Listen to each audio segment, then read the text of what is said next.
Welcome back. Yep. Welcome back to the Hannahcast YouTube channel, everybody. Welcome to the stream. Yeah, so this is our pre-game Oscar nomination show. I'm testing the waters out to see if you guys want to see more streams and stuff. But, yeah, how are you guys doing? Alright, how are we doing? Hold on, let me highlight some comments here. But also, like like you said, like you see in the pin chat, all right. Any kind of racism, sexism, homophobia, transphobia, other stuff like that. That gets you banned for life. Like I don't have any qualms with kicking you out. All right, so we're just gonna have a good time. We're gonna behave ourselves. And so, yeah, how are y'all doing? All right, how are y'all doing? Hello, hey, Aaron. So yeah, hello, Aaron. Hello, Pranks and Cats. Hello, Ezra and Matt, Mary, Ayush. We're not playing any games. We're mainly just talking about like last minute Oscar predictions and stuff. And I mean like literally last minute, because remember when I said I had final Oscar predictions? Oh, thank you, Matt. That's very nice. That's very nice. Remember when I said those were my final Oscar predictions? Yeah, I lied, or maybe I didn't lie as much as it I as much as like I just didn't, and like there's some things even I am really conflicted over. So yeah. Wait, hold on. Let's see. Let's see what some people are saying. Aaron says, I'm a bit nervous on some categories, but I am not changing any of my predictions. Hey, you're a brave person, Aaron. You're a brave person. I'm not. I'm a coward. I'm changing some stuff last minute because, and I do have my graphics up. You're gonna get the good old Hannahcast graphics. But, however, yeah, I can't. I gotta. Let's see. Supporting actress as chaotic. Weirdly enough, supporting actress was the one that I didn't change. It's okay. I think there was like maybe one above the line nomination that I did swap, but even then, it's like still the top 5, but it's just a little bit of a different order. But it's mostly the tech categories. It's mostly the below the lines that make me go, I gotta change some things. Hold on, let me just adjust my chair. Alright, yeah, let's see. Just watched Affliction, what a dark movie. Never seen that. Man, 10 concurrent viewers, this is big. Alright, let's see. I'm conflicted on director and supporting actor and actress. Alright, yeah, director is a little bit of a chaos thing. Let's start with, I'm not gonna like go through detail on all the categories and whatnot, but let's talk. I do want to talk about some of these. Honestly, I'm not really conflicted on Best Picture. Really, I am worried that is this too safe.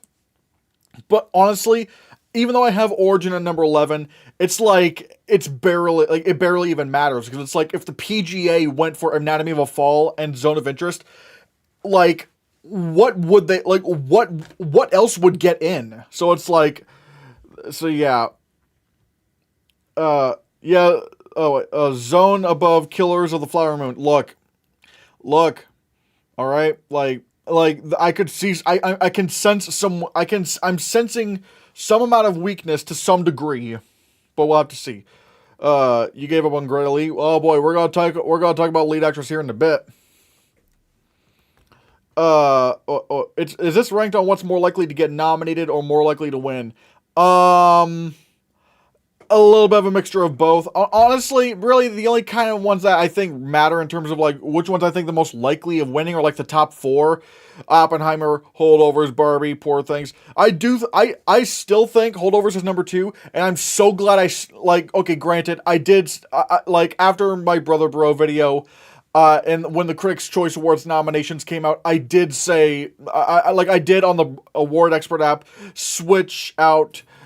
Switch the Holdovers and Barbie to where Barbie was number 2.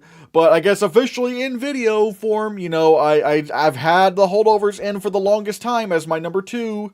So, yeah. If it's not PGA top 10, that it confirms that PGA is never going to be 100% correct. I mean, I kind of agree because like they don't do international films. They just don't. They don't like of all international films, they didn't go for All Quiet on the Western Front, and yet they went for The Zone of Interest, like a very highly experimental movie that is not very easily digestible. Because in a sense, you could argue All Quiet on the Western Front is digestible. It's just violent. So, like, the fact that they went for Zone of Interest over that is insane. And you could also argue Anatomy of a Fall, because, like, All Quiet, like, by all measures, All Quiet on the Western Front should have had an advantage, because, like, it's at least a remake of a movie that we already know about. And yes, I know they're both based on a book, but still, we already know about the movie All Quiet on the Western Front, and here's a new version of that. So you would think that would have an advantage, but it didn't. So that's kind of crazy. And especially since by this point,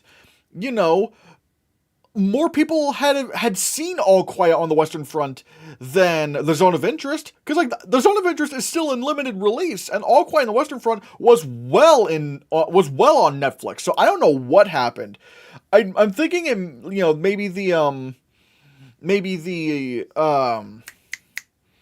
the Oscar expert was right in that the Golden Globes may have had a big influence. So we'll have to see. Let's see. Melton. Oh boy. Wait, Melton. Okay, Melton. Spider-Verse in score, zone and text. I don't have Melton in, but I will say, I did cave on Spider-Verse. All right, like, you know what? I will go back a bit here.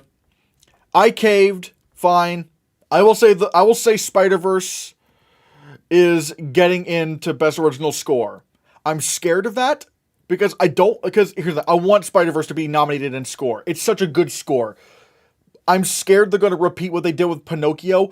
The one thing that makes me think this could be different is that in the past 3 years, the Oscars have just not given any care about Alexandre Desplat. Like, he's been nominated, he's been snubbed 3 years in a row, so maybe it's just a Desplat thing. If it's not, I'm gonna blame you all for my actions. All right, like, yeah, that's how it's, because that's how it works. You blame other people for your own actions. So yeah. Zone is such a goated film. I want to see Zone of Interest. I want to see it. Hold on. I do want to get to some of the other questions. Do you think it's the Globes that influence the PGA noms, or do you think the other films are weak? I mean, Color Purple is the definition of weak, so that's not a bad argument to make. But I will say, considering how the Golden Globes are traditionally the second most viewed film award show of the year behind the Oscars, the Golden Globes may have had some influence. Also, since this is live, you're going to see me drinking some water. Which, if you haven't already, hydrate up. That's not a bad argument, Aaron. That's not a bad argument. Do you think the PGA would have gotten in all 10 if that was the year of 10 at the Oscars lineup? No. Because I don't think the Oscars would have nominated Knives Out. I think number 10 would have been The Two Popes. Because it got in at Best Picture Drama at the Golden Globes. Like, that's kind of insane. And the fact that it got Adapted Screenplay, Supporting Actor, and Lead Actor, and it didn't get Best Picture, is kind of nuts. So, I don't think it would have gone PGA 10. I think that 10th slot was going to be The Two Popes. Both great movies. I was late to The Two Popes at the time. But I really, really loved The Two Popes. It's such a great movie. I have Spider-Verse and Zone of Interest. Look, I'm sorry, I can't doubt John Williams. Like, he didn't get anything for The Last Jedi, and he still got it in for that. It's like, they love John Williams more than ever. I'm just convinced they'll just do it. Yeah. Will an animated movie ever get into Best Picture again? Well, ever is a big question because, for all I know, the Oscars could be still going after I'm dead, but, ever, probably yes, but the fact that Spider-Verse couldn't get in, I will not predict an animated movie for Best Picture ever again until I am flat out proven wrong. Because if Spider-Verse couldn't get into Best Picture, and if Soul, in a weak year for movies, could not get into Best Picture, why can't Spider-Verse? Like, I'm mad. Like the Spider-Verse is, in my opinion, so far, I still have some movies to see left, but of the movies I have seen, Across the Spider-Verse is the second best movie of the year, and the fact that it can't even get into Best Picture is, ooh, I don't like that. But I will not I will not buy into the Beyond the Spider-Verse hype when it comes out, even if it is so phenomenal, and it probably will be. The Oscars just hate animated movies. Like the fact that they didn't even nominate Pinocchio for score. Like, what was that? Like what was but like Guillermo del Toro's Pinocchio. You didn't even want to go in that for score? Like, really? Like, I thought among the not, like, oh god, I'm so angry right now. Anyways, what Ayush, is it please tell me I'm pronouncing that right. Is it Ayush, or is it Ayush? Or maybe I'll just call you Black Toad, like, but yeah. Spider-Verse got BAFTA, yep. Desplat is amazing too. Hey, look, I'm not doubting Desplat. Desplat's amazing. Don't ask me why he got snubbed for like 3 times in a row. Like, I wanted him in. I want him in, but they just don't like him anymore for some reason. Do you think there's even a chance Society of the Snow misses VFX? Alright, VFX. Oh boy, I'm gonna go on a tangent here. If it's not this 5, I would be shocked. If it is not this 5, I would be shocked. Because the fact of the matter is, these movies screw up less than a lot of the other films. Not only screw up less in terms of the visual effects, but also they're each kind of doing more in terms of innovation than all the other films. I mean, Society of the Snow, the fact that the fact that they didn't even shortlist The Little Mermaid or Dungeons and Dragons, I'm just like, if it's not this 5, I'm gonna be so mad. It's like, really? Like, we're like, because all the other ones, like, are either, like, all the other ones are just kind of like with Poor Things, the effects are just kind of like, alright, any like, in the grand scheme of visual effects, any movie could really do these kind of effects. And all the others, it's like, they're so hit or miss. Like, even with Mission Impossible, the effects are very glossy. And, like, I don't mind glossy effects in something like a Marvel movie, because it's like, they can, like, they're doing, like, the most impossible shit out there, like, Thanos doing crazy stuff, or Doctor Strange doing his weird magic thing. Like, it's allowed to look a little bit glossy, because they're doing things that are just humanly impossible, or physically impossible. Mission Impossible is kind of just, is more based in our real world, and this is the one thing I like, and to be clear, this is not me shitting on the Oscar expert or whatever, but his thing where he was like, it's kind of like No Time to Die effects. I'm like, no, Mission Impossible is not really the same as No Time to Die, because with No Time to Die, and this was kind of my foolish thing at the time, because at the time I wasn't really in support of it even considering getting a visual effects nomination. However, when I saw the visual effects breakdowns from ILM, Industrial Light and Magic, and Framestore, I was like, oh wait, there's a lot of CGI in some of these scenes that I didn't even realize. But it's so seamless. Mission Impossible's visual effects aren't really seamless. Like it has that kind of gloss. I would compare something like Napoleon to No Time to Die, because those are the kind of effects where I was like, okay, like, why is this being considered for visual effects? I don't know what's going on. Like, all right, sure. Like, maybe some of the stuff I can maybe see as CGI, but what? And then you see that almost like entire shots were like CG or whatever. It's like, what? So that's what, like, I feel like Napoleon is more like that No Time to Die nomination than Mission Impossible is. But yeah. Zone goes wide this weekend. Excited to check it out. Well, still not at my theater, so it's not wide enough. There's definitely a chance, but I'm not going to take that risk. Society of the Snow. Oh, you're talking about Society of the Snow. Score nominations was really weird last year. No, Batman or Pinocchio. Yeah, that was like the fact that the Batman wasn't even considered. Like, oh yeah, no, we don't even want to talk about we don't even want to talk about Batman. It's like, why? And like, why? Like, RRR missing score, as much as that hurts me, I could see why. Why the Batman? Like, why? Like, I've listened to some of the score from Devotion. Why did Devotion deserve a spot more than the Batman? Like, what? Thoughts on if Mario gets in? Don't get me started on Mario. God, Mario. Why? Like, why'd you do? Why must you hurt me like this? Like, why? Like, I don't need that. I don't need Mario in my life. Like, let's not do Mario. I will say this is another coward move on my part. At the last, I'm thinking maybe Robot Dreams gets in, because I was like, initially Chicken Run, sure, let's do. I was like, Chicken Run's going to get it. However, the problem, I re-looked at the Annie Awards nominations. It only got 2 nominations, but at the same time, it got the BAFTA, and the Oscars will nominate Aardman animation movies that even the that even the BAFTAs didn't nominate, like the Pirates Band of Misfits. Actually, wait a minute. Wait a minute. Hold on. Wait. Band of Misfits. This has to be. What? Wait, was it? No, yeah, it was Aardman. All right, it was Aardman. So I'm not crazy. I'm not crazy. So yeah, like the BAFTAs did not nominate the Pirates Band of Misfits, and yet the Oscars did.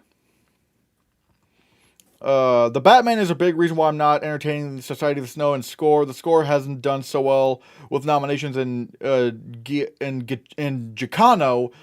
has it's Giacchino. I forgot it was Giacchino. Has been absent from the Oscars since his upwin. You're not wrong.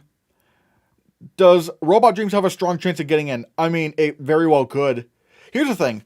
I'm less, I don't know how to describe it. I do want to get all 5 right, but at the same time, I'm more wondering, I'm more curious, I'm more excited to know if I'm going to be right on Elemental just being shut out, because I think, here's the thing. I might, if it does come down to the wire and I need you guys' help, I need to figure out what that 5th slot's going to be, because keep in mind, I'm not putting in Elemental. Like, in the past 10 years, the Oscars have never nominated a Disney movie for Best Animated Feature that had, less than, high 80s on Rotten Tomatoes.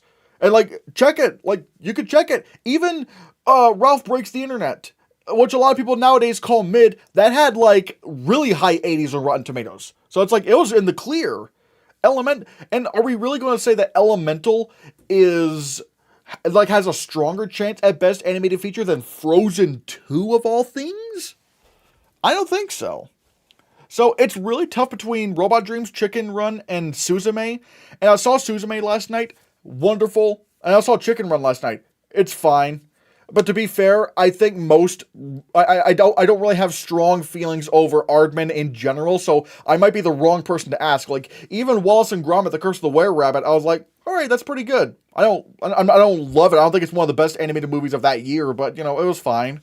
So I might be just the wrong audience for Aardman movies. But the thing is, Suzume has 7 nominations at the Annies, and Robot Dreams has 5. Which is pretty big. And the reason why I'm settling on Robot Dreams is that, unlike Elemental and unlike Chicken Run, both Suzume and Robot Dreams have Best Writing nominations at the Annies, but Robot Dreams also has Best Directing at the Annies, while Suzume doesn't. So the fact that Robot Dreams got Best Directing and Best Writing over Chicken Run, Suzume, and Elemental, that's very big. I mean, granted, Elemental didn't even get the top prize nomination at the Annies, so, whatever, but still. Do you have any early guesses for Best Picture next year? I mean, Dune 2, that's gonna get nominated, so, and it doesn't have to compete with Oppenheimer with all the text, so I'm taking the biggest risk with animated and putting both Robot Dreams and Chicken Run. I don't have Turtles. Oh my god. I would be so angry if they took out Ninja Turtles. That movie's just straight up fire, alright? That movie's amazing. God, I still think Ninja Turtles is going to be fine. That at that point, it would have to be like they just don't want to nominate a Ninja Turtles movie for the Oscars, like how the Oscars just don't give any shits over the Lego movie, like anything to do with Legos. It's like, oh, it has Lego in the title, so like I would hate that. I would hate that. So yeah. Although I'm still holding on to the Alvin Vodcast said, although I'm still holding on to hope, but the chances of getting 2 anime films for best animated feature is a long shot. I feel like The Boy and the Heron would just represent anime. You could be right, and plus I did watch Suzume, and again, it deserves a nomination. But however, it does have some like very anime-ish battle sequences, and I don't know if the Oscars would like that. So I'm thinking Robot Dreams. God, I really want to see Robot Dreams though. It looks really good. But again, the fact that it got directing and writing at the Annies and got a hefty ton of nominations, and Chicken Run only had 2. Like I think it had like outstanding. Like I think Chicken Run had outstanding effects and an animated feature in the Annies and best storyboarding, and that's kind of it. Like that's kind of crazy. Robot Dreams is a wonderful movie. I'm really rooting for it. Let's see. Curious if Spider-Verse has this win locked up. Globes going for The Boy and the Heron. Feels like a fluke, but maybe not. I think The Boy and the Heron actually wins BAFTA. And the Annies, who knows what they're going to do, because Nimona got the most nominations at the Annies. So I'm not sure what's going to happen. I don't really know what's going to happen. I think ultimately Spider-Verse does win the Oscar, but it would probably be like in a Toy Story 4 way, where like the wins were like kind of different everywhere else. So there is that. Who do you think will be left out of Best Actor? DiCaprio, Wright, or Domingo? Well, let's take a look. Alright, Best Actor. I think Jeffrey Wright's out, because from everything I've seen of American Fiction, it just seems like a comedic performance, like a basic kind of comedic performance. Although if you have seen the movie, let me know in the chat. But if he has like any like big like Oscar moment in that film, you know what I mean, like that kind of big emotional Oscar moment, I don't know if American Fiction would give Jeffrey Wright that. I don't. Although I'm still keeping DiCaprio in, because I feel like, you know, I feel like how do I describe it? I feel like DiCaprio, like Killers of the Flower Moon, I do think it misses some places at the at the Oscars, but who knows? Or maybe Coleman Domingo gets left out because he's in a non-Best Picture nominee. You shouldn't doubt Furiosa in visual effects next year, says Pranksy Cats. I probably will, because here's the thing. I'm not buying into Furiosa until I see the reviews. Like, because here's the thing. George Miller is so hit or miss. He's so hit or miss with movies. Like, yeah, he will make masterpieces like Mad Max Fury Road and Happy Feet, but he will also make 3,000 Years of Longing and Happy Feet 2. And it's just like, he's so hit or miss. So like he's like Ridley Scott in many ways, where it's like you don't know what kind of movie he's gonna make. So I need to actually see what kind of reviews it has. Not gonna lie, not looking great. I'm not liking the look of the movie so far, but oh my god, I got a lot of chats to catch up with. I think DiCaprio's gonna be left out. However, they could snub Domingo. I think there is a chance Domingo gets snubbed. That's another thing. I swapped Leo and Domingo's spaces because I feel like Domingo not being in Best Picture makes him weak. But we'll have to see. Last spot is tough call. I ultimately went with Domingo, but won't be surprised if he misses. Probably. Oh yeah, we have Matthew Anderson in the chat. Hello. For me, the fact that DiCaprio missed both SAG and BAFTA, despite making it in for just BAFTA and not SAG for Don't Look Up, makes me think he's not happening at the Oscars. I don't know, because the thing is, it is a juried category, and you don't know what's gonna, and you know, a kind of a good segue. That's kind of why I am thinking Killers of the Flower Moon gets snubbed out of adapted screenplay, because that wasn't a juried category at BAFTA. That was not a juried category, and the fact that I thought the BAFTAs were gonna hate American fiction. Because, like, they don't really like American kind of movies and stuff like that. Stuff that are about, like, American culture. Like, they didn't really care about Top Gun. And I guess in the grand scheme of things, they didn't really care about Barbie all that much. Although, they gave it a few hefty nominations, but not Best Film. But the fact that the BAFTAs in a non-juried category went for American fiction over Killers of the Flower Moon, And Barbie is now an adapted screenplay, unlike everywhere else, so something's gonna get bumped out. And I feel like the zone of interest, I would normally say the zone of interest was probably not gonna get in it, but the fact that the BAFTAs went for something like American fiction and left out Killers of the Flower Moon in a non-juried category. Oh my god, oh wow. To be fair, Cars got below 80% Rotten Tomatoes, but still got nominated for Best Animated Feature, unless that was just a weak year for animation. Well, the problem, however, is that was 2006. And the animated feature category was still new, and keep in mind, a couple years before that, they nominated Shark Tale. So, they didn't refine that category all that well at the time. So, and that's why I specifically said the past decade. In the past decade, they have not nominated a Disney movie with less than, high 80s on Rotten Tomatoes. Because, obviously, in the early days of Best Animated Feature, they would just nominate anything that was, basically anything that was animated, like Shark Tale, Brother Bear, trying to think of what else,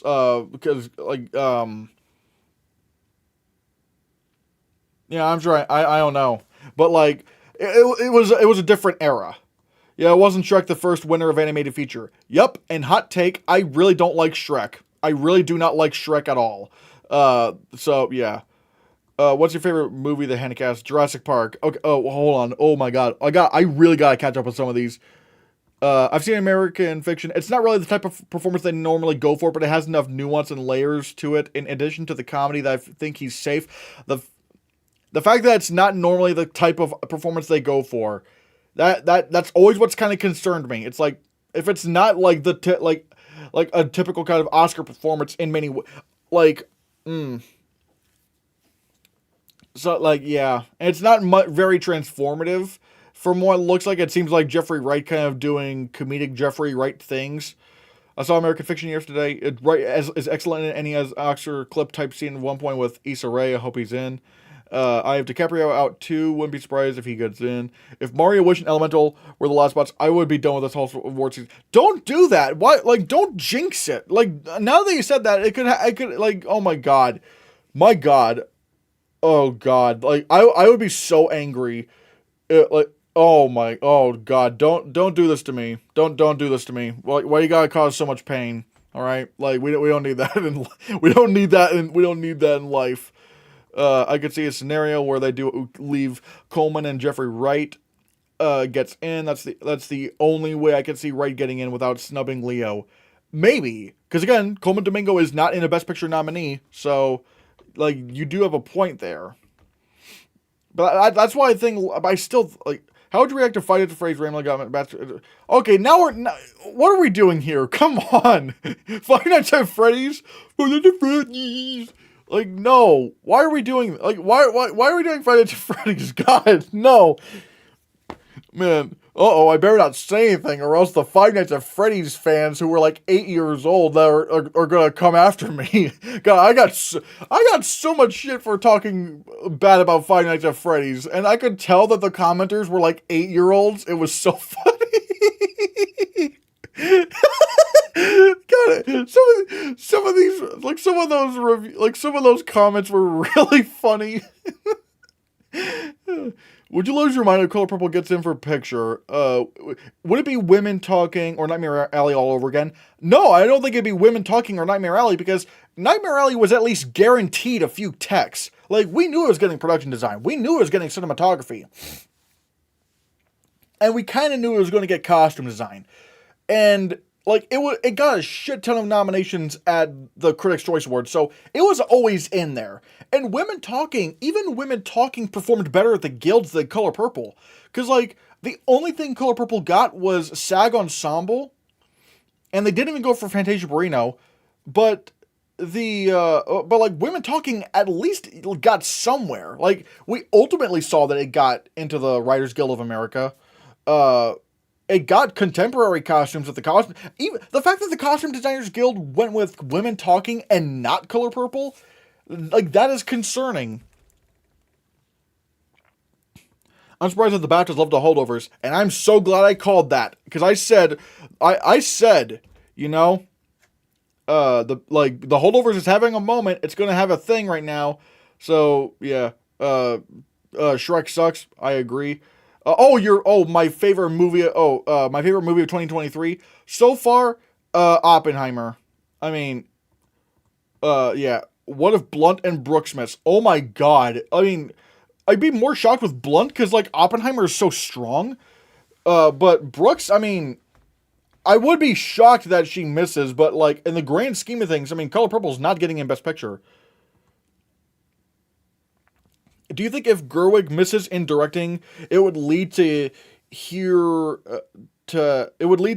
her having an easy screenplay win due to the backlash? Well, she didn't get a screenplay win for Little Women, so like I don't know if it works out that much. So yeah. FNAF fans are crazy. You're telling me. You are telling me.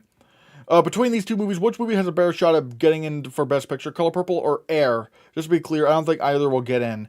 That's interesting. I guess maybe the Color Purple, maybe, because it's at least gotten a guild. But like, then again, I'm pretty sure Air's going to get Writers Guild. You know, I think Air's going to get Writers Guild, but I don't know. I don't know. To be honest, I'd rather see Saltburn get more love and replace Maestro in Best Picture. I mean, I wouldn't nominate either one in Best Picture, to be honest. I mean, I like them both quite a bit. Funny thing about Saltburn, I was laughing a lot during Saltburn. Like, a lot of those crazy scenes that everyone talks about that I'm probably not going to mention here because, you know, I want that YouTube ad revenue. Like, all those crazy scenes in Saltburn, I was laughing my ass off watching those scenes, like watching the movie, and I was like, oh god, this better be a comedy because if this is supposed to be taken seriously, this is failing so miserably. And then when I went on Wikipedia and discovered that it was a black comedy, I'm like, okay, good. The movie's acknowledging that this stuff is ridiculous, and so it ended up being really, really funny. So, yeah, but even then, like, but it still had some pacing issues. I wouldn't nominate either one for Best Picture, to be honest.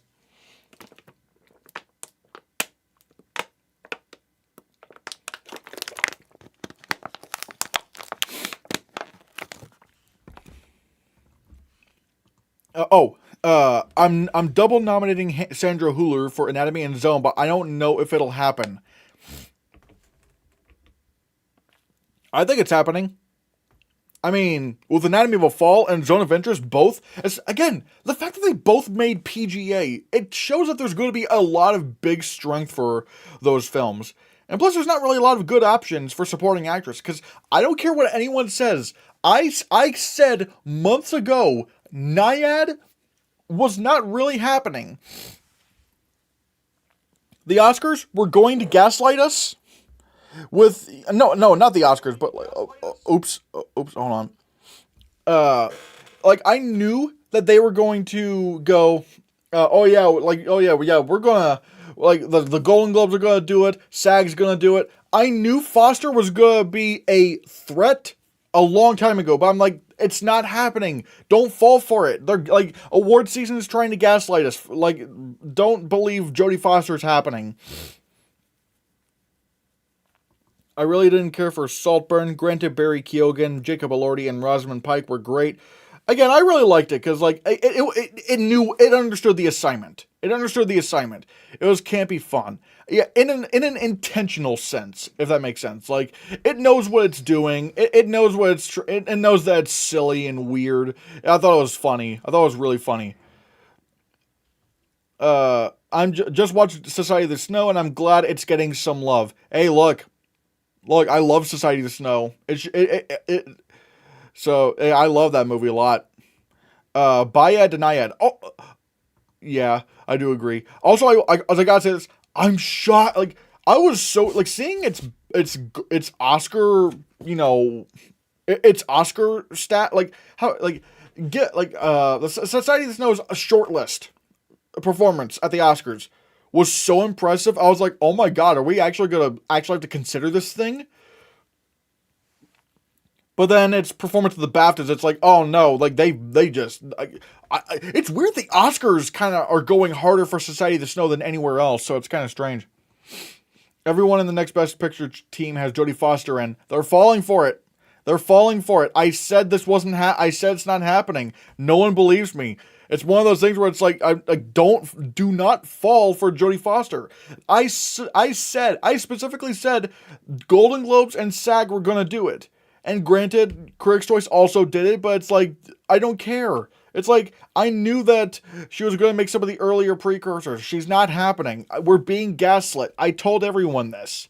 Never believed in Nyad either. Good. For supporting actress, I have Randolph, Blunt, Brooks, Ferreira, and Huller. Who did you take out? Oh, you took out Cruz. Again, I don't know what's going to happen with America Ferrera. I don't know. I thought Nyad was awful. I like Benning and Foster usually, but if either gets in, I'll be upset because there's a lot of better options. I mean, I thought they were good in the movie. I don't think they were amazing. I didn't hate Nyad, but I didn't think it was anything remarkable either. It's just like, I'm not gonna lie. The real life figure of Diane Nyad, you know, she has some pretty problematic views.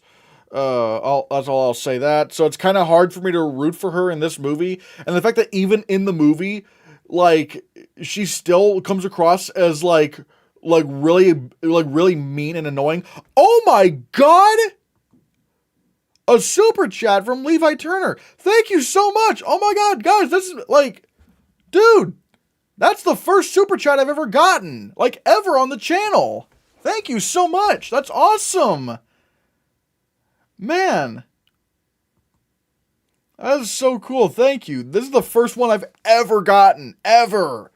Man, that's awesome. Thank you so much. But regardless, yeah, I didn't. It's just the fact that Diane Nyad comes across as really mean, really mean in the movie, and this is supposed to be the movie that makes her look good. Like, I can't imagine what she must be like in real life. So, like, it's one of those things. Did not care for Nyad. Granted, Benning and Foster were great. They won't be nominated. Yeah, they're not gonna be. I didn't like. Yeah, just because I didn't like the movie doesn't mean like I thought they were bad in it. I just don't think I would nominate them for. I don't think they were like up their levels of amazing. The screenplay in Saltburn is the worst part about the same with Maestro. I don't know. Again, like. Maybe, I will say, maybe, like, I would probably say about that with Maestro. Maestro, like, I feel like the story, like, the overall story, I feel like could have been more interesting. Because, look, I am a defender of the theory of everything. And I feel like one of the reasons why that movie works is because, like, the reason why I think the theory of everything works is because... How do I describe it? Hold on, I'm trying to think. Is that with the theory of everything, there was an emotional hook with Steven's diagnosis of ALS, and that was like the core like conflict in the film, and even if you didn't love the film, you gotta admit that part was really well done.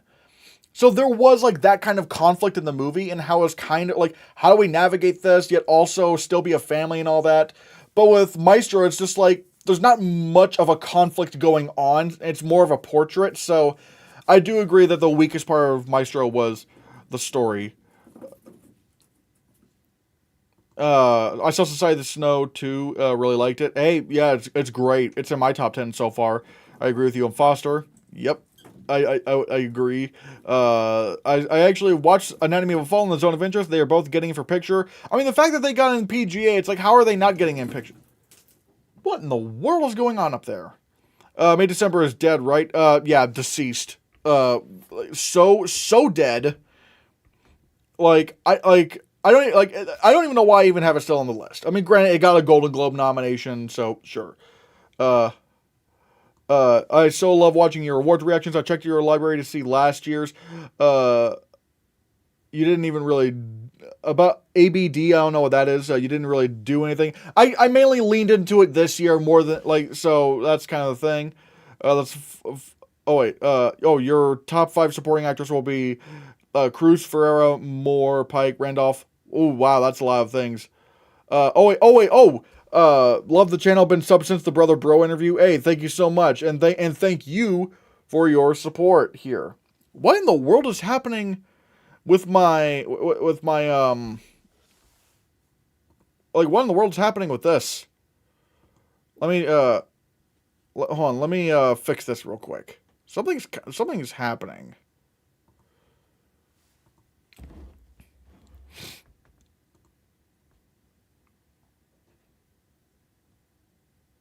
I'm gonna try to fix the comment thing. All right, we're gonna try to fix that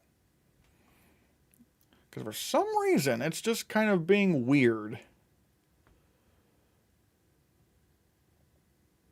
Oop.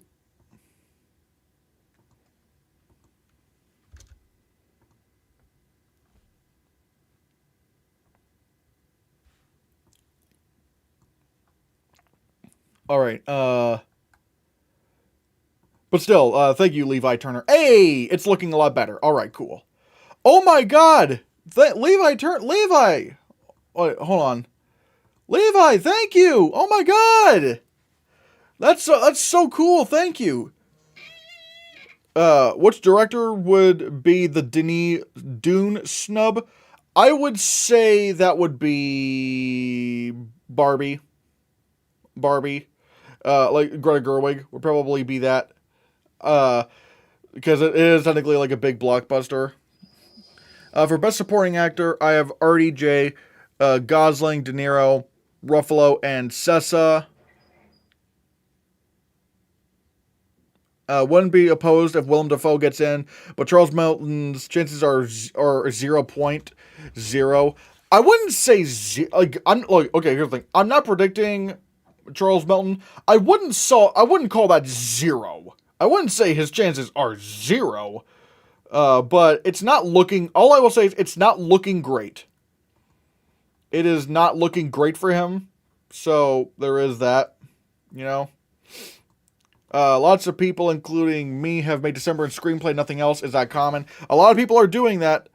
But a lot of people are doing that, but I don't know. I'm going with Air because it feels like a more generally appeasing movie. Whereas, May December, the industry just doesn't really care about that movie. I could be wrong, but I see Ferrera getting in because of it coattailing Barbie, and the Oscars do like to do these Best Picture coattails and supporting actress. Maybe Critics' Choice speech also helped her, but that also didn't help.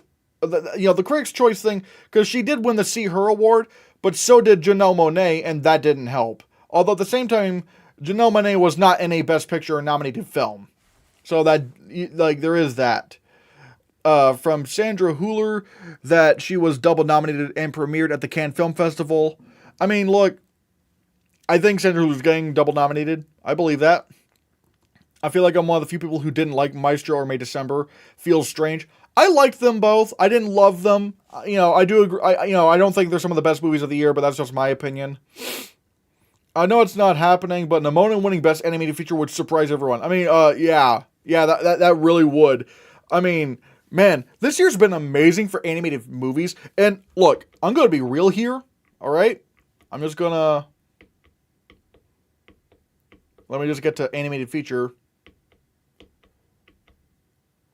I want to see Robot Dreams. But let's say if Suzume got in, ooh, that would be so good. Like, this would be like if Suzume got in, that would be an incredible lineup. Again, I want to see... I'm only saying that because I haven't seen Robot Dreams. Like, last year, I wouldn't nominate Marcel the Shell with Shoes On just based on the fact that I just don't believe that is a Best Picture nominee. No, wait, what am I saying? My brain got frazzled. Marcel the Shell with Shoes On. I don't think that was an animated movie. I mean, it technically qualified, but there's so much live action in that movie and so many live action actors.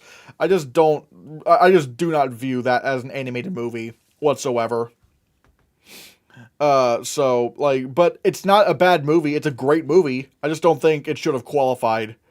So, but man, are you gonna do predictions for the 2025 Oscars throughout the year? Yep. Especially since it's done this well on my channel. So, if you guys keep coming, I'm gonna keep doing it. So, hell yeah. Yeah, Charles is not 0. Wait. Why isn't, like, that's weird. Why is it not going for, like, why is it not showing your profile picture? That's weird. Charles Melton, yeah, it's not 0.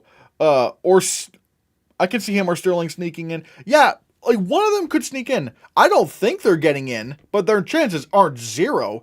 Like, if we're talking about, like, 0 chances, well, then, like, let's say, like, I don't know, like, 0% chance would be, like, I don't know, whoever was a supporting actor in Winnie the Pooh, Blood and Honey. I don't know. At least one screenplay does happen every year, so both Air and May December would fit the bill. I'm just saying, Air is just more generally liked, alright? You know, Film Twitter had a great time with May December, but let's face it, Air is just more accessible as a movie. It's just more accessible. And digestible. Let me rephrase. Charles Melton's chances of getting in are 15%. I don't really focus on the actual numbers, like 15, like this number percent, this number percent. I think his chances aren't great, but yeah. Haven't seen Perfect Days, but it looks really good. Hope it squeezes into international. I don't know. I think I had it just outside of my, like, just outside, because it didn't even get shortlisted at BAFTA, which is kind of strange. So there is that. Would you be opposed to Spider-Man Across the Spider-Verse getting a Best Picture nomination? It's my number 2 movie of the year. I wanted to get a Best Picture nomination. I don't think it's happening because for some reason the industry hates animated movies, but, like, why would I not want it to be nominated? Like, good God, it's my second favorite film of the year. The last precursor for Best Song of the Grammys. I don't know. I don't know how the Grammys work. That's, like, kind of beyond my thing. Like, when everyone was talking about, oh, Harry Styles, why did he win Best Artist or whatever? It's like, I don't know this. I don't know the Grammys. I really don't know anything about the Grammys. Sing Sing is a major Oscar contender for next year. I mean, I've heard it. I've heard it was. Elemental will happen, I think. It's still Pixar. Love it or hate it. They still have a reputation. Besides, that's a solid film. Yes. But here's the problem, though. That didn't save Cars 3, and that was Pixar. That didn't save Monsters University, and that was Pixar. That didn't save The Good Dinosaur, and that was Pixar. That didn't save Lightyear, and that was Pixar. What do those movies have in common? Less than high 80s on Rotten Tomatoes. The Oscars just don't go for generally not well-loved Disney moviis. They just don't, they just don't do, it's not, like, reputation can only get you so far. Maybe Charles Melton is Kristen Stewart 2.0, and he gets in due to Passion vote, but Kristen Stewart was also playing Princess Diana. And also Kristen Stewart, if I'm not mistaken, was, like, sweeping critic circles, and Charles Melton really wasn't. So there's that. Big Shark upset incoming in Best Original Screenplay. Oh my God, that, like, Big Shark. Does anyone know if Big Shark is even out or anything like that? Big Shark's been happening for a while now, and I don't know if it's even out. In my opinion, Sterling K. Brown has a better chance than Melton. Granted, Melton was excellent in May December. I mean, there is that. I mean, you could argue that considering, you know, American Fiction is squarely in Best Picture, so you're not insane. You're not insane. I saw Spider-Verse again, and the industry is doing this movie so dirty. So disappointing that it's not getting a Best Picture nomination. Preaching to the choir. Like, I don't know what to tell you. Like, I completely agree. Why is no one going for Spider-Verse? Why did nobody go for Soul? Why? Why does everyone hate animated movies? That's so stupid. You seen any shows? You know, I don't watch a whole lot of big television series. I mean, I'm already struggling to try to try to actually pick up watching Monarch, because I got like a free trial of Apple TV Plus for 3 months, and already this is month 2, and I still haven't bothered to check out Monarch, and I want to see that. But you know, I don't watch a lot of other big shows like Stranger Things or Better Call Saul or anything like that, or The Bear or Succession. I do watch some TV, like I will watch the Marvel shows, except for Echo, because that like they dropped all the episodes at once, and it's like, okay, well clearly they don't care about this show, and it looks like they're trying to separate this from their other program, like from their other Marvel projects, so it's like I don't even care really. And I also watch their live action Star Wars shows. I've seen those. Ahsoka was really good, and also The Last of Us. Wonderful. The Last of Us is absolutely wonderful television. One that everyone should watch is Prehistoric Planet. It's like the movie. It's like the show Planet Earth, but with dinosaurs, and it's really cool. And David Attenborough does the narration, and it has like the best dinosaur CGI I've ever seen in my life. And look, a little thing you guys may not know about me: I love animals, I love dinosaurs, I love prehistoric creatures, and seeing like what's basically a reboot of Walking with Dinosaurs, without the name, is just like, it's so cool. Oppenheimer was my favorite movie of 2023. I own it, and I've watched it 25 times. Good lord. I don't own it because I'm poor, so but I do I do love Oppenheimer. Man, Disney getting stuff from Best Animated Feature feels like a slap in the face for their 100th anniversary. That's what I'm saying. That like Disney's not having such a good year right now, and how much worse could it get than on their 100th anniversary getting like shut out of Best Animated Feature? And it already happened with the Annies this year. So like I've been saying it's happening for a while now, and it's just about to implode. I hope in the event that Spider-Verse doesn't get a Best Picture, and it at least ends up like WALL-E or Logan, and ends up getting like signaling the Academy will be more open to animated movies. But the problem is, like, after Joker, they did not nominate any other comic book movies, and after WALL-E, they nominated 2 animated movies for Best Animated Feature for Best Picture, and then never did it again.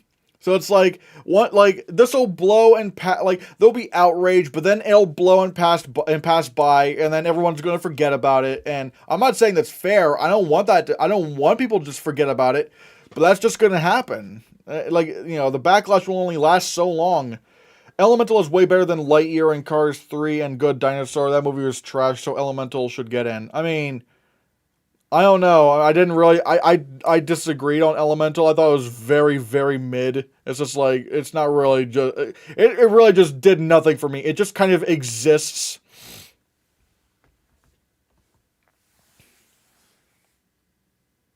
Wait, what is this? Disney, voila. Wait. I'm not gonna lie. I don't really know. I don't really know what that is. Sorry, I don't really know what that is. Sorry. I have Oppenheimer winning Best Picture, although I would be over the moon happy if The Holdovers won Best Picture. Look, I've been saying Holdovers is number 2 for a while now. It's feel good. Nobody hates this movie. Everyone seems to be it seems to be a very agreeable movie. If there is a film this year that could take down Oppenheimer, it would be The Holdovers. And it's already got supporting actress in the bag right now, so all it needs is original screenplay.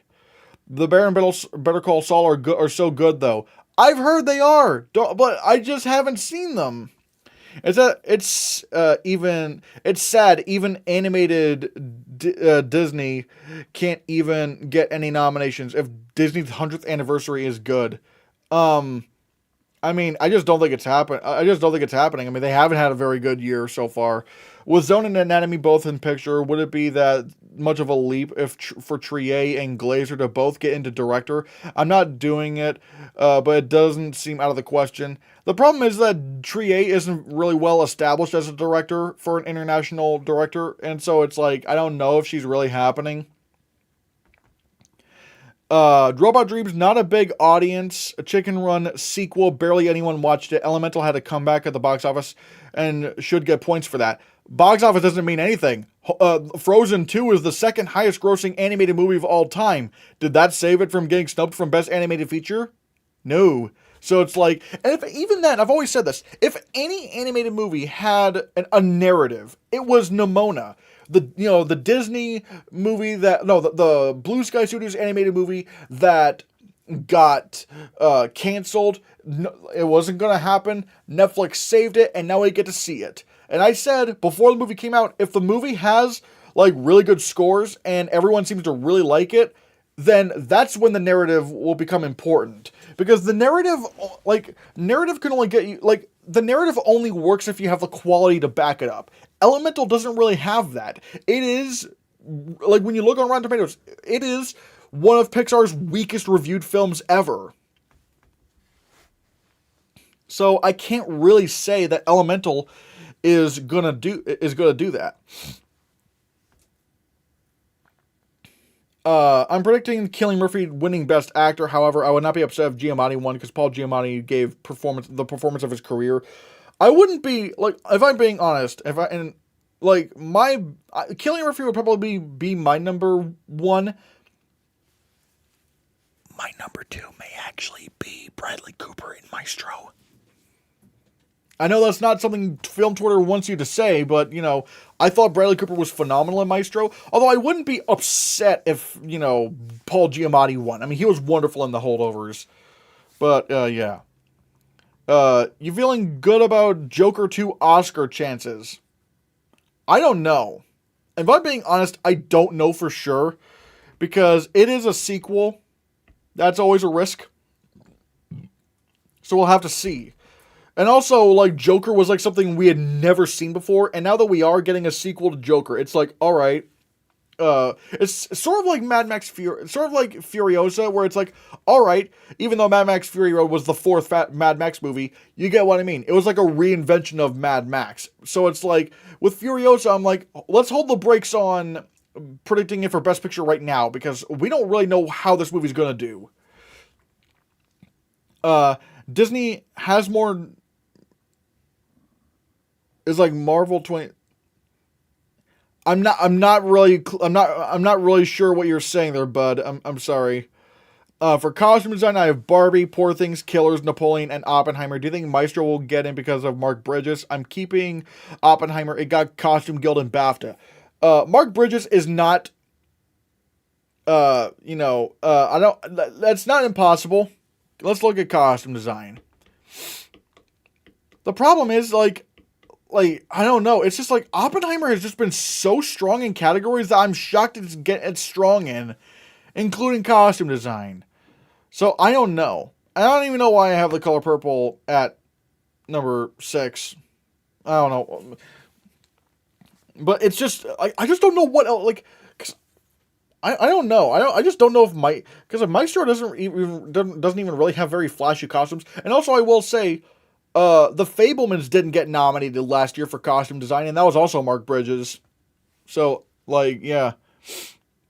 Do you have plans to do more collabs with Brother Bro or even the Oscar Expert? I love the previous collab you guys did. Hey, look, if they want to collab with me, alright, like, I will shift my schedule. Like, don't ask me if I want to collab with them. I would. I mean, good God. Like, Brother Bro was so fun to talk to. So don't ask me if I want to do it. I do. But their channel has over 50,000 subscribers or is getting ready to hit 50,000 subscribers. And not only that, they're also like working on like coding and stuff. Like they seem to be getting really big into I don't know everything about the life. I'm just like, from what I've heard, it's like they're wanting to focus a little bit more on coding this year, but and this is what I've been told from fans who were a part of their Patreon. So like, I don't know if they want to do it, if they want to collab, the doors are open. All right, I'm not gonna refuse. I will shift my schedule to fit whatever fits their needs. I will do it. So like, but that's if they want to do it, like, just my DMs are open. The DMs are open. I'll do it. I'll freaking do it. All right. Yeah. I'm genuinely torn between Cillian Murphy and Paul Giamatti for Best Actor. Both have deserving performances, and both are also loved actors in the industry. Gonna be tough. I mean, look, yeah, they're both great. Again, like, if Paul Giamatti won, I wouldn't be upset. Like, yeah. I think it would make sense if another animated movie wins, since Miyazaki already won and Spider-Verse did in 2018. It's hard to know who will win, but I would not be surprised if Spider-Verse won. I don't know what could win other than Spider-Verse or Boy and the Heron. Because, like, I don't see Nimona winning. It might win at the Annies, but it's like Spider-Verse and Boy and the Heron are clearly more mainstream.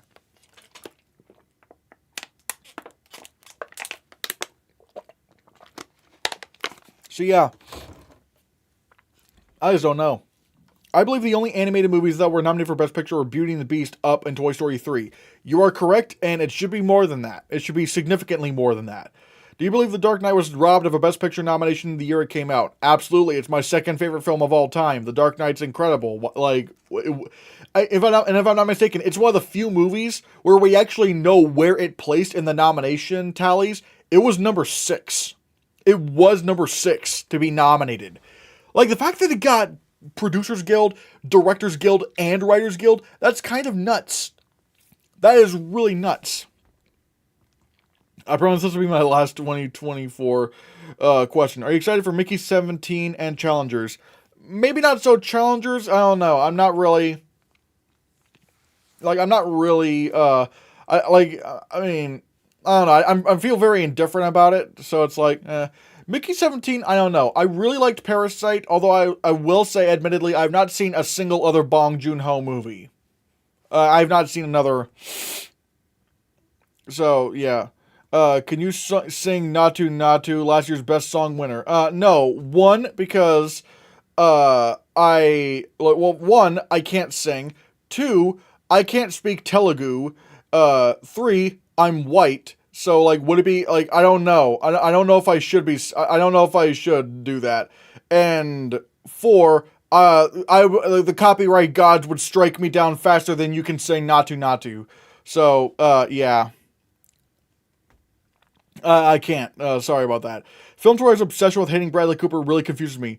I thought he was phenomenal in Maestro, but I also love the movie more than most people. Look, I would not, I don't love Maestro. I liked it, but, like, the fact that everyone's just dogpiling on this guy, yeah, I don't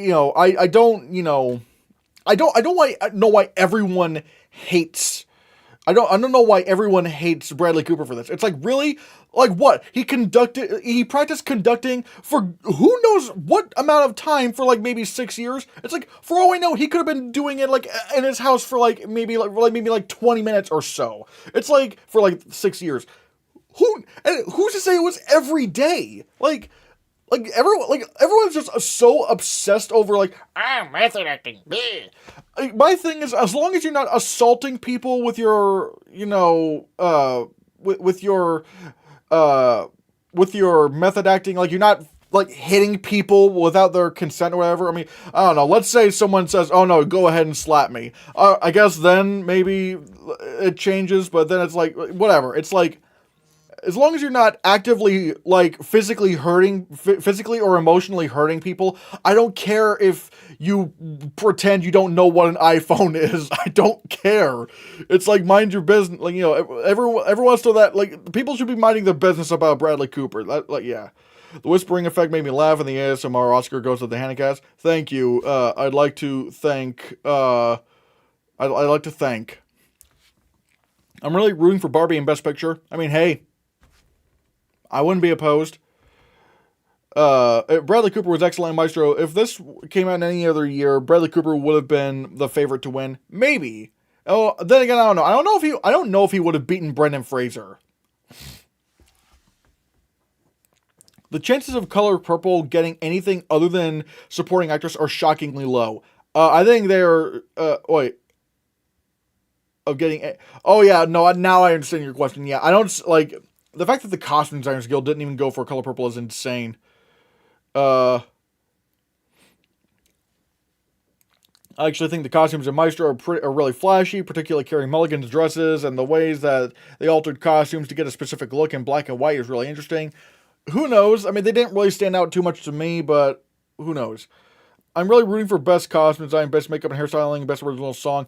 Ah, man, you're a bit late on makeup and hairstyling, my person, because Barbie was not shortlisted for makeup. It's not in. Unless someone already said that. Do you like Bradley Cooper's acting or directing more? Probably acting, I guess. You know, I didn't love his directing in Maestro. And the thing is, like, when I'm deciding who I would nominate for best director, if unless there's some extenuating circumstances, unless there like, if a movie does not make my top 10, why would I nominate someone for best director that's not in my top 10 favorite movies of the year?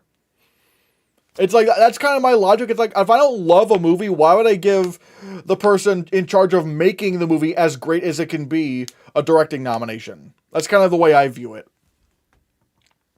Wait, was it actually confirmed The Dark Knight was number 6? I think some article said it was. So yeah, imagine if somehow Matt Damon just randomly gets in for supporting actor over Oppenheimer. That might happen. Who knows? I mean, it's not impossible. Joining late. My eldest was sick. How you doing? I'm doing fine. Thank you. You said don't you that I don't. Oh, thank you. I said that I don't speak Telugu and I don't speak Indian. Oh, hey, thank you. Like you're very much welcome. I know that India has way more like languages, and it's not like there's Hindi, Telugu, and a good chunk may even speak English. So it's like India has way more complex, languages than just Indian. So it's like you're welcome for that, and people should be, following by example. Do you have a dream nomination you'd like to see on Oscar morning? I mean, I guess maybe Spider-Verse and visual effects, probably. Your lineup for best animated feature makes the most sense. 4 mainstream movies plus 1 indie, although I am really rooting for Suzume to make it. Didn't like Mutant Mayhem that much, sorry. I mean, look, all film is subjective, that's fine. It does make sense. It does make sense, because they will nominate like 1 indie.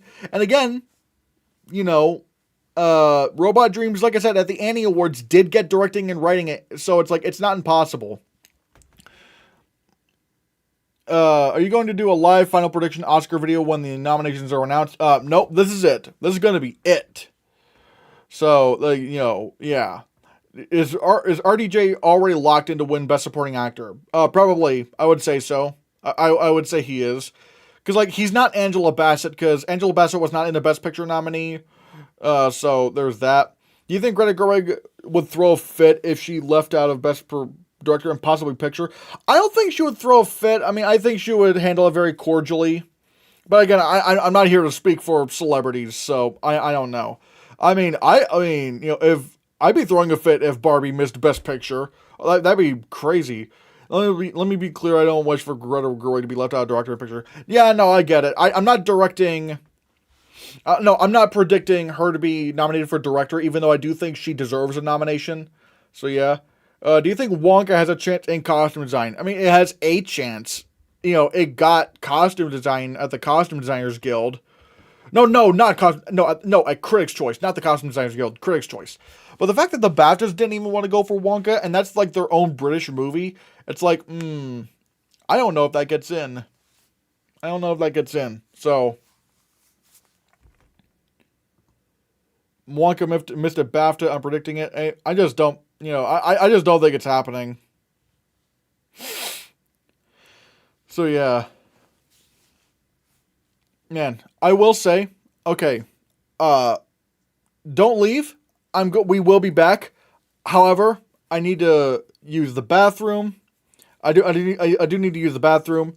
So, hang in there. We will be back. So, yeah.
We are back.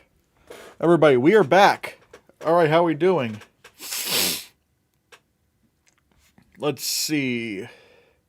Do you think the creator gets in for editing and visual effects? Well, it better get in for visual effects. I mean, good. Editing, I don't think so. Visual effects, if it does not get nominated for visual effects, I'm going to throw a fit, because this year has been so bad for best visual effects.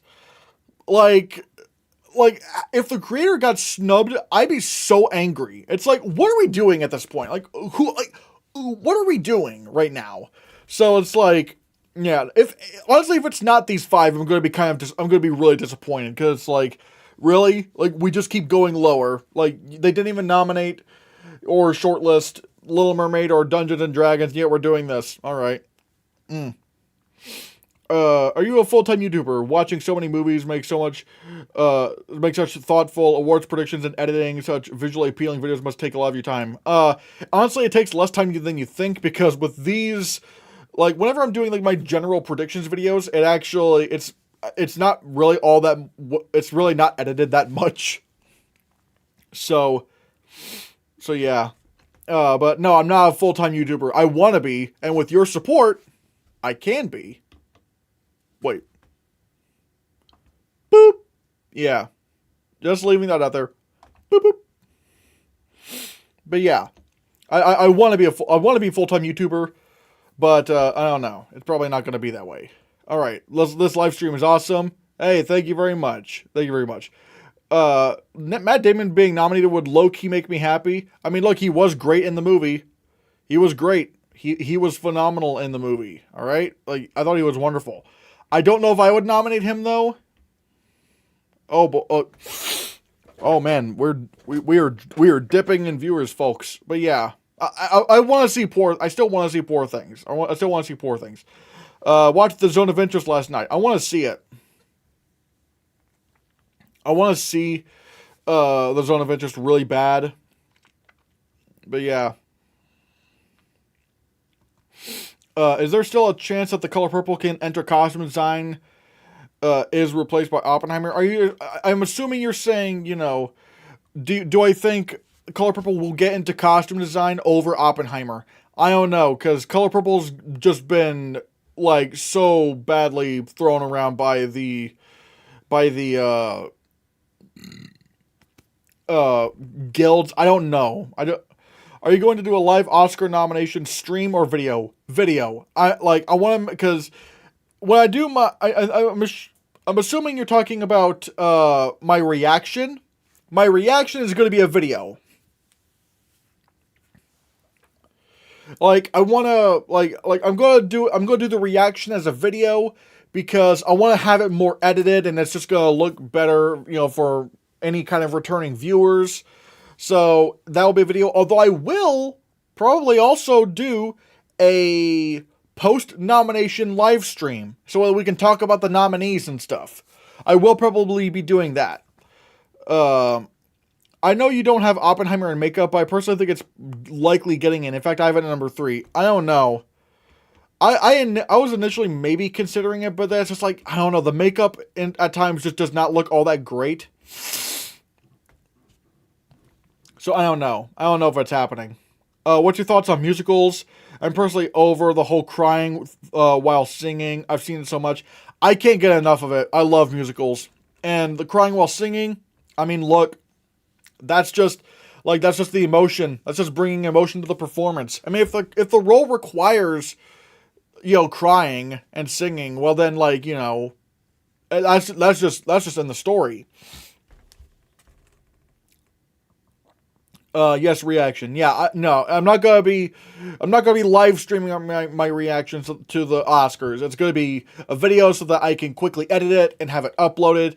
Quick, easy, digestible. Bang, bang, boom. Are you gonna do a live stream for the Oscars? Maybe.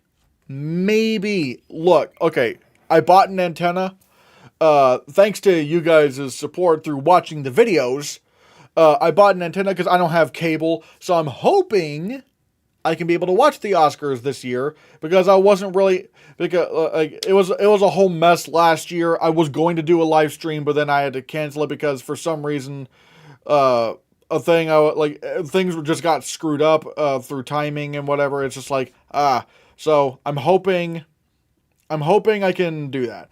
I think so too. I'm not exactly. I don't remember what we were talking about. I'm sorry. That would be cool. I definitely look forward to a post-nomination stream. Hey, I'm gonna do it. I mean, this one's going really well, so I'm definitely doing that. Do you think Joker 2 will be as well received as Joker? I don't know. I have no clue. I have Oscar-wise, I get what you're saying. I have no idea. I have no idea what's happening with Joker 2. I mean, I want it to be great. I mean, I'm really excited for Joker 2 because I loved the first one. But I have no idea what's going on with that movie.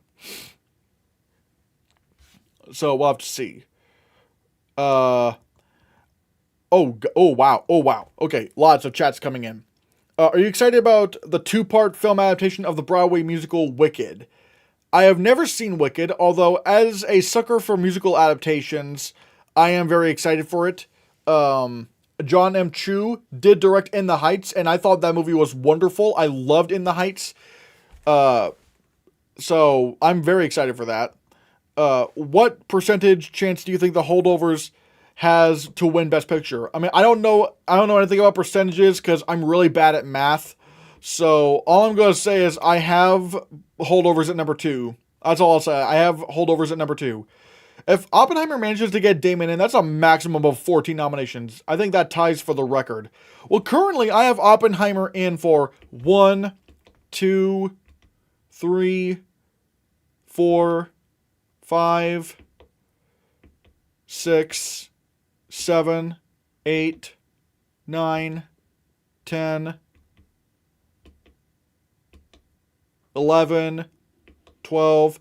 Yeah, I think it's going to get 12. But if it does get makeup and another supporting actor nomination, I mean, good God, like that's like maxing out. Unless Florence Pugh also gets nominated and like suddenly we have 15 nominations. That would be insane, although I'm not counting on it. I agree. Oh, you're agreeing about Oppenheimer being nominated for Best Makeup and Hairstyling. Got ya. Yeah, I don't think it's happening. So do you think SpongeBob and Ariana Grande's scandal will affect Wicked? I don't know. Okay, it's not going to affect the movie all that much. I really don't think so. I think the actor's name is Ethan Slater, and the reason why I know this is because I'm really obsessed with the SpongeBob musical. I'm obsessed with it to an unhealthy degree. I listen to that soundtrack all the time, and I love it so much. And I saw the Paramount Plus special like 3 times. It's an absolutely wonderful musical. I love it a lot. However, the scandal, I don't even know if it's a scandal anymore because I thought it was like I thought it came out that like apparently Ethan Slater didn't cheat on his wife. Like he did divorce his wife, but apparently his relationship with Ariana Grande like came after the divorce. So I don't know what's going on. If it was just like, so yeah, I don't know really what's going on, but I don't think it's going to have much of an effect on it at all. Especially since Ethan Slater is not really all that well known of an actor. So like, really only theater nerds would know him. I am very excited to watch The Holdovers on February 21st in my country, the Philippines, just weeks before the Oscars. Poor Things is slated for release too. I still have not seen Poor Things. And the sad thing is, The Holdovers never came to my local theater. It never did, despite the fact that it's a Christmas movie. And so I had to watch it on digital, and it's like, why? Why are we why? It's so dumb. Do you think Hugh Jackman deserved a Best Actor nomination for The Sun last year? I'm not gonna lie. I still have not seen The Sun. I've not seen it, so I can't say. After Nolan wins Best Director, I wonder who is the Best Director without an Oscar. Ooh, yeah, you're right. Because right now I would say Christopher Nolan currently is the Best Director without an Oscar, but at the same time, I also think he's the best director ever, in my opinion. So there is that. That's tough. I guess maybe, well, no. I was about to say, like, I guess, are we going with, like, any Oscar? Like a director who has, like, the best director without an Oscar. Are we specifically talking about the best director Oscar or any Oscar? Because if we're talking about, like, the best director Oscar, like it kind of depends. Like, so I would like to know, I would like you to, specify whether or not you mean like the best director Oscar house, that the house that Hulk built. Either like, are you talking about like a director who has not won best director, or a director who has not won any Oscar? Because if we're talking about like a director who has never won best director, then I could maybe make an argument for Pete Docter, although he is an Oscar winner for 3 animated feature wins. So there is that. What did you... David Fincher, Terrence Malick, and Paul Thomas Anderson have not won. Director who has not won a directing Oscar. Then I would maybe argue Pete Docter. The fact that in the Directors Guild, they don't count the Directors Guild does not count animated movies as directing achievements, which is stupid. So I'd maybe say Pete Docter, because like every movie he's directed is like phenomenal. So I'd probably say Pete Docter. I could see the holdovers winning, but I think Oppenheimer is stronger than movies like The Power of the Dog and Roma. No, you are right. That's kind of why I still have the Oppenheimer in winning Best Picture, because it's not the holdover. No, it's not Power of the Dog and Roma. It's just not. People are excited about Oppenheimer. They went in droves to see it. The movie makes you feel bad, but it doesn't leave you ambiguous. It doesn't leave you up in the air as to how you're supposed to feel. And also, the movie made over $950 million, and the 4K Blu-ray sold out instantly. Like, even Avengers Endgame did not do that. So, you're right, it is not Power of the Dog and Roma. The question is, will it survive the preferential ballot? Will it survive? If it can, I think that's a good sign for it. People are still not buying that they didn't cheat on their spouses when they went on double dates, and she held his newborn. Like, I don't know. I'm not here to talk about celebrity gossip. I'm not here to talk about celebrity gossip. So I don't know. I don't know what they're doing. I don't care what they're like. I don't know. That's kind of beyond what I talk about, really. Denis Villeneuve for Dune Part 2. I want him to get nominated, but at the same time, the Oscars really do not like the director's branch does not like blockbusters for the most part. So I don't know. I hope you see The Sun soon. Doesn't have the best ratings, but I'd love to see you review it. I mean, I don't know. Even then, I think it'd be too late for me to review The Sun, because it's like not really relevant right now. But all I'm saying is,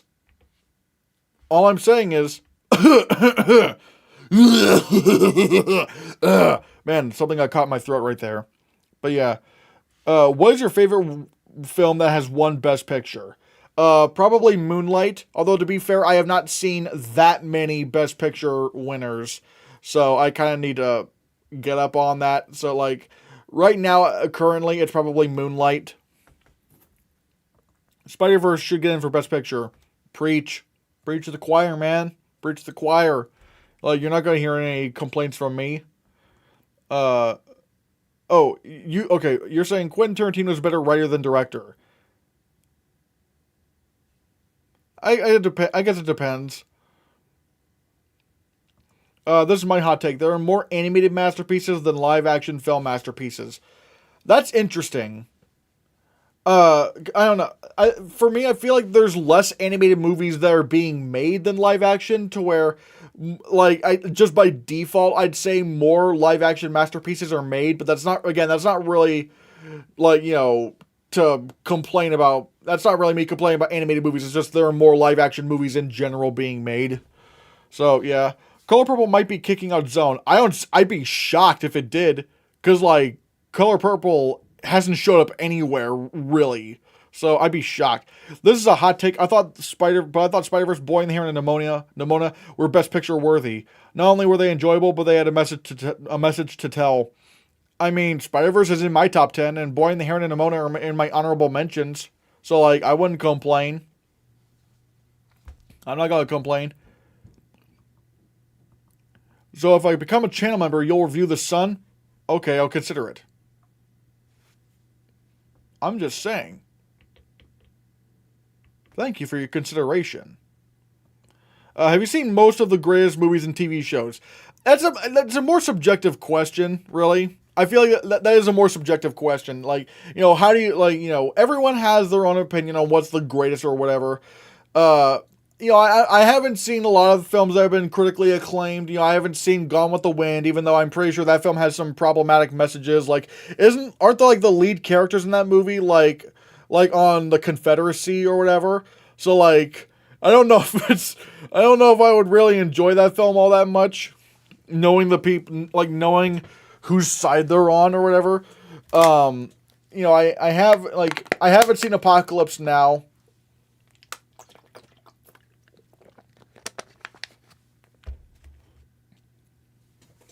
I will say, hot take, I'm not a fan of Citizen Kane. I don't really like Citizen Kane all that much. It kind of bored me. I'm sorry. Color Purple is not kicking out Zone when the latter got PGA. There's a possibility where Color Purple gets shuts out completely by the Oscars. I mean, yeah, I think that's more likely than Color Purple kicking out Zone. I mean, again, the fact that the Zone of Interest and Anatomy of a Fall made it into PGA, it's like that shows how much they do not care about the Color Purple, because the PGA never goes for international films. They just don't do that. So the fact that it got in is insane. Do you remember Christopher Nolan's last 3 movies tied for 8 nominations? That's the most nominations of all Nolan movies I see in my research today. Like, did Dunkirk have 8 nominations? Picture, director, cinematography, production design, sound editing, sound mixing, score. Picture, director, cinematography, production design, editing, sound editing, score. Oh, well, it did. Wow, Dunkirk did get 8 nominations. You're right. Color Purple and SAG. God, SAG and Oprah has been all over the award ceremonies participating. Yes, but Color Purple also barely got anything at SAG. It only got SAG Ensemble and Supporting Actress. If they really wanted to go hard on Color Purple, they would have nominated for Fantasia. And they didn't even do that. They didn't even want to throw that film. Like, they basically gave it, like, the bare minimum. And if you're being given the bare minimum by SAG, then that shows, like, they don't really care about you.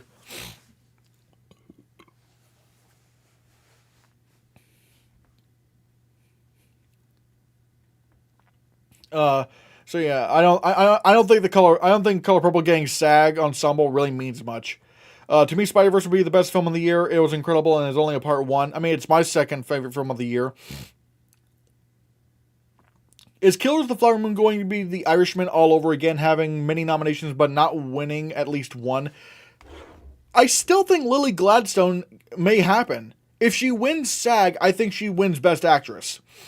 If she doesn't, the movie's screwed.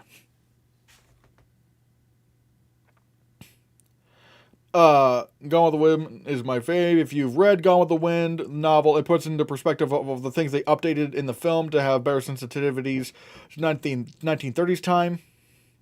I don't know if the novel really has anything really to do with how the film did it. So it's like I don't know. Like, we'll have to see.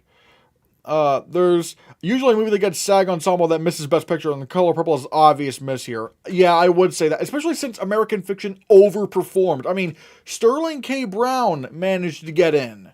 Like, if a movie overperformed at SAG like that, it's doing pretty well. It says good things. Have you seen Game of Thrones? Oddly enough, no, but I have seen season 1 of House of the Dragon.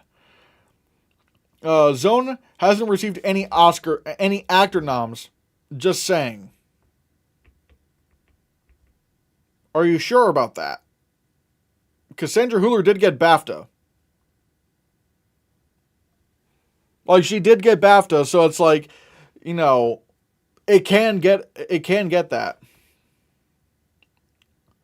If Zone doesn't get an actor nom, does that mean it's on the bubble? I don't think that means game over, because, like, All Quiet on the Western Front didn't receive any actor nomination. Oh, wait, if Zone doesn't get an Oscar nom, like, any Oscar nom? Like, no, like, 0 nominations? Not even for international feature? Like, that would be insane if that happened.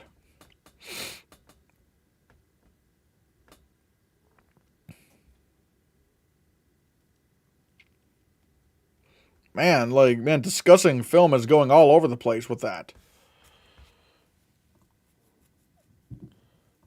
Oh, no actor Oscar noms. I think if the Zone of Interest doesn't get any oopsies, if the Zone of Interest does not get any acting Oscar nominations, I don't think it's over.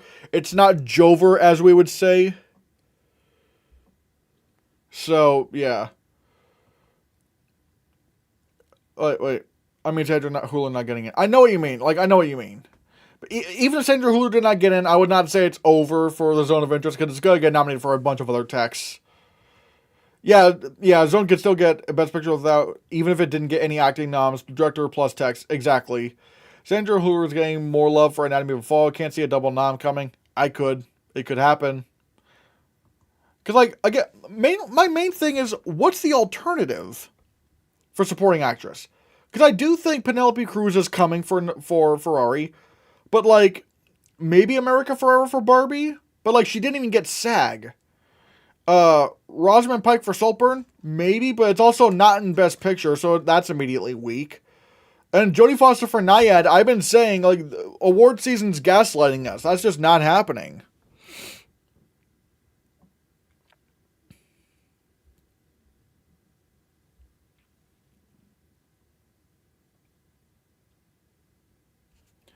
Let's see. Wait. Are you team Boyhood or Birdman for winning Best Picture in 2015? Neither. It should have been Whiplash. Because here's the thing. I didn't like Boyhood. I thought it was really boring. I liked Birdman, so I guess I'd choose that over Boyhood. But at the same time, I didn't love Birdman. I didn't love either. I didn't like Boyhood, and I thought Birdman was pretty good.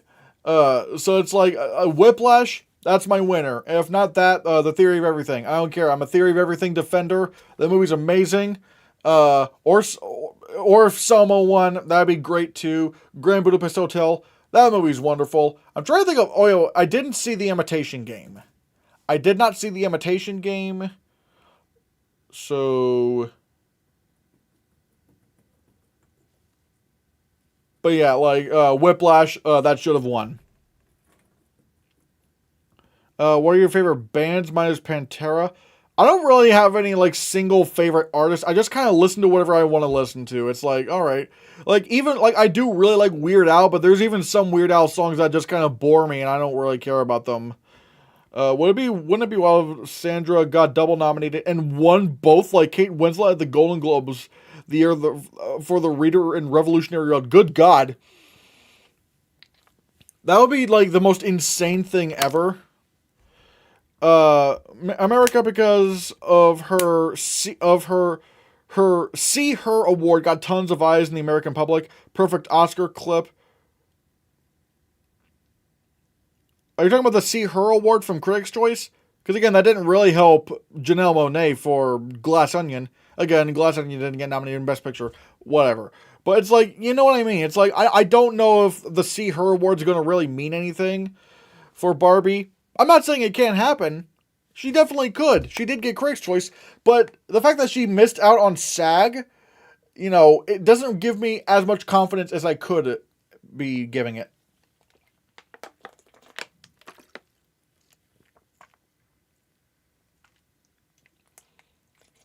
So yeah, I don't know if that's really happening. What are you drinking? How does it taste? It's water, and it tastes like water.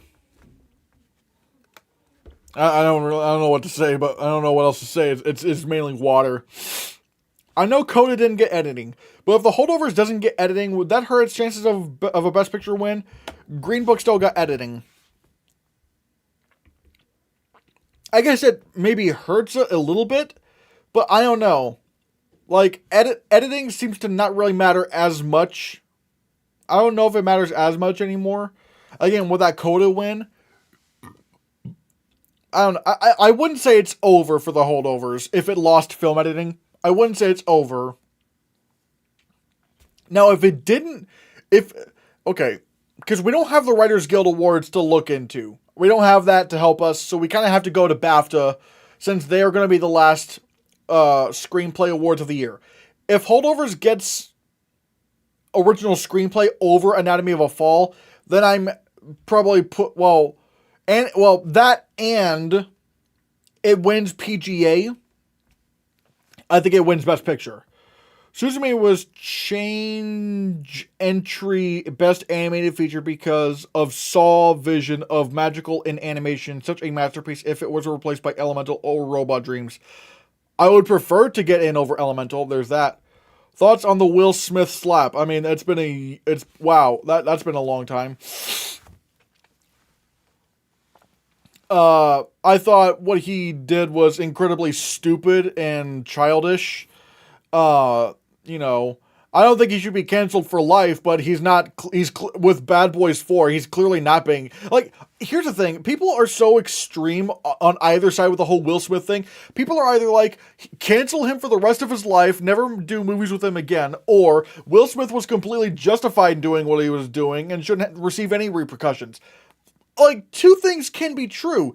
You don't have to cancel him for life for doing a really stupid thing, but at the same time, he did assault a man on stage, and that's a crime. You can't do that. He deserved to be punished. So, again, I'm not gonna cancel him for life. It's like, it's not like, Kevin Spacey or Bill Cosby, where it's like, I don't know if I can, or Ezra Miller, where I can't imagine watching them in movies or whatever like that. It's like Will Smith did a really stupid thing. He regretted it. He clearly regrets it. He's probably never gonna, I know for a fact he's not gonna do it ever again. But it's like, I'm not gonna cancel him for life over something like that. So, yeah, he did something really stupid and childish. But, I'm hoping he's learned his mistake. What is your most overrated movie ever? Oh, that's tough. What did I have? What do I have as the number one movie that I don't like that everyone, because it's kind of a balance, because something like that is kind of a balance, because it has to be how much does everyone love this movie, and also how much do I not like this movie? That's kind of an interesting thing. It's what's the biggest gap between all of that? You know what I mean? I'm trying to see what it would be. A movie, God, what was it? I'm trying to look through my letterbox. I know I have a list on that. God,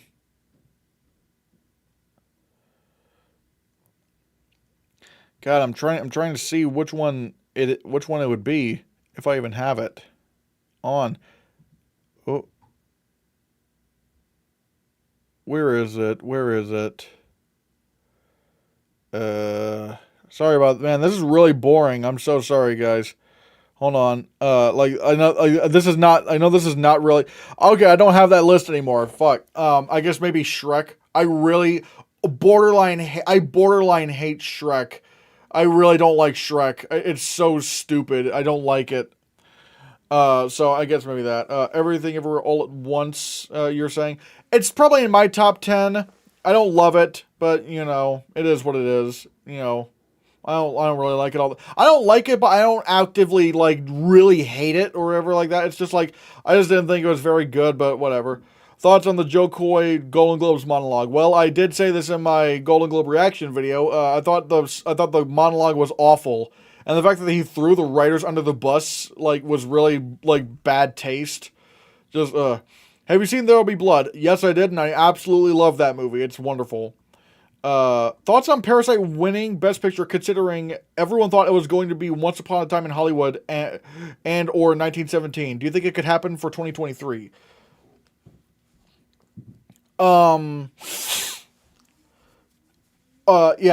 Parasite winning. That movie was my number. That was my number 4 favorite film of that year. I would have probably preferred Joker or 1917 to win, but again, considering Parasite was number 4 for me in the best movies overall of that year, and number 3 in the Best Picture nominees, I can't complain. It was a fantastic movie. I can't complain about that at all. And I don't know if it's going to happen this year because at least there is like. And also, it depends on what you mean by, do you think it'll happen for 2023? Because, like, for a while, we've seen, like, big Best Picture surprises. So it's like, and at this point, you know, we're kind of becoming more accustomed to Best Picture surprises, so it's not going to be as surprising. So, I don't know. My most overrated is Coco, Black Panther, and Fight Club. Never saw Fight Club. I admittedly, Black Panther ages a lot better for me. Like, I liked it, but I didn't love it when I first saw it. But as the years go by, I do like Black Panther a lot more. I probably would even say it's great. The visual effects in that movie are still awful, but, you know, everything else about it kind of holds up. And I thought Coco was kind of mid. Do you have a favorite performance that was never nominated for an Oscar? Ooh, that's tough.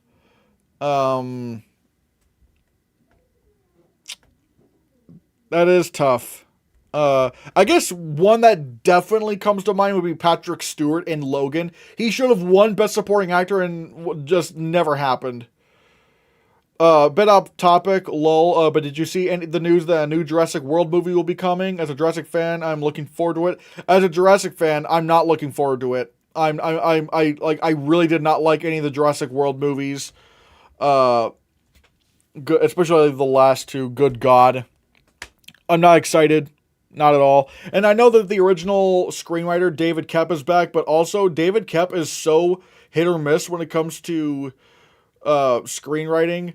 Like, it's kind of scary. It's like, you don't know what you're going to get from him. Most likely not great. Favorite Studio Ghibli movie? Admittedly, I've not seen that many of them. Although, I will say, I maybe my favorite the ones I have seen, my favorite would be Grave of the Fireflies. If Lily wins SAG and Sandra Hüller wins BAFTA for Anatomy of a Fall, which can very easily happen, Best Actress race would be the craziest one in years. I would honestly say that if Sandra Hüller won for Anatomy of a Fall, that would definitely make me believe Lily Gladstone's winning the Oscar, because currently what everyone's frontrunner is right now is Emma Stone. So if she can't even win at BAFTA, then Lily Gladstone's taking the Oscar. Because I don't see the Oscars going for Anatomy for Sandra Hüller. Do I like Avengers Endgame? I absolutely love it. Martin Scorsese is wrong. Okay, I'm just like, no one's wrong or whatever. It's opinions, but I do believe Avengers Endgame is true cinema. I do believe that. If Lily doesn't win, I'm rooting for Sandra Hüller upset. I can't root for Sandra Hüller right now because I haven't seen it. I haven't seen the movie, so I can't say. Patrick Stewart is a goat. Next Generation still slaps to this day. Never saw the Star Trek shows. Never saw it. Was Detective Pikachu in your top 10 of 2019? No, not even close. I liked it, but it's not. I didn't think it was that great. Team Lily Never Wavering. I have not seen Poor Things or Anatomy of a Fall, so I can't truly say. But right now, Lily Gladstone would be my pick to win lead actress so far. But again, I have not seen two of the other frontrunners, or at the very least, the frontrunner, so I can't really say.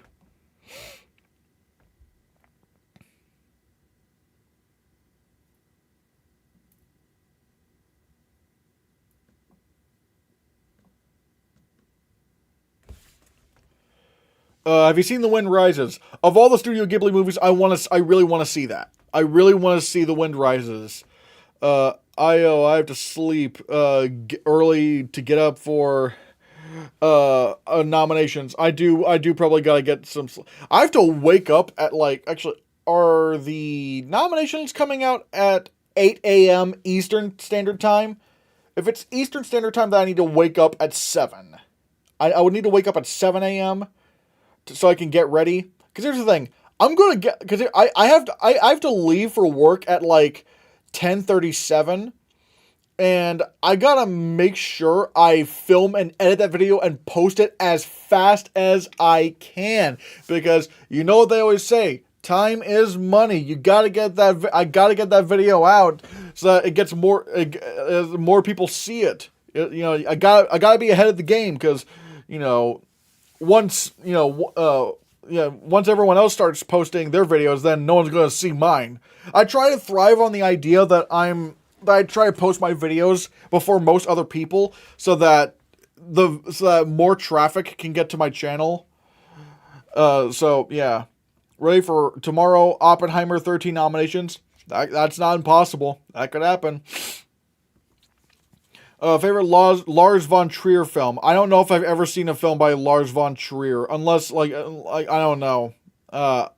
Good. Since you liked Oppenheimer, you should watch The Wind Rises. I do know about The Wind Rises. I do know about that film, and I do know what it's about, and it sounds very interesting to me. It's just like, I'm bad with trying to watch movies a whole lot. So, 8:30 a.m. Eastern Standard Time, I think. Ooh. When did you start to follow the Oscar race? I mean, technically, I've been, reacting to the Oscar nominations since, like, the 2015, or like, since the movies of 2015, where we had, like, Spotlight, The Revenant, Mad Max Fury Road, all that stuff. I've always been interested in the Oscars, but it's like this year when I've started going all in on it, and so, yeah, I'm hoping to try to continue this more in the future. Why in the world is this not showing? Oh, there it is. There it is. So, yeah. I'm so excited to see Oscar nominations. 9:30 p.m. in your country. Wow. It's going to be full of surprises. Probably. Okay, I will say. I said this on Twitter, because I'm not calling it X. That's a stupid name. I have a few, since I said this. Since I was right about Oppenheimer missing and Barbie being put, I was right about Oppenheimer missing visual effects and Barbie, and I was correct about saying Barbie was going to be put in adapted screenplay. Everyone called me crazy, and I turned out to be right.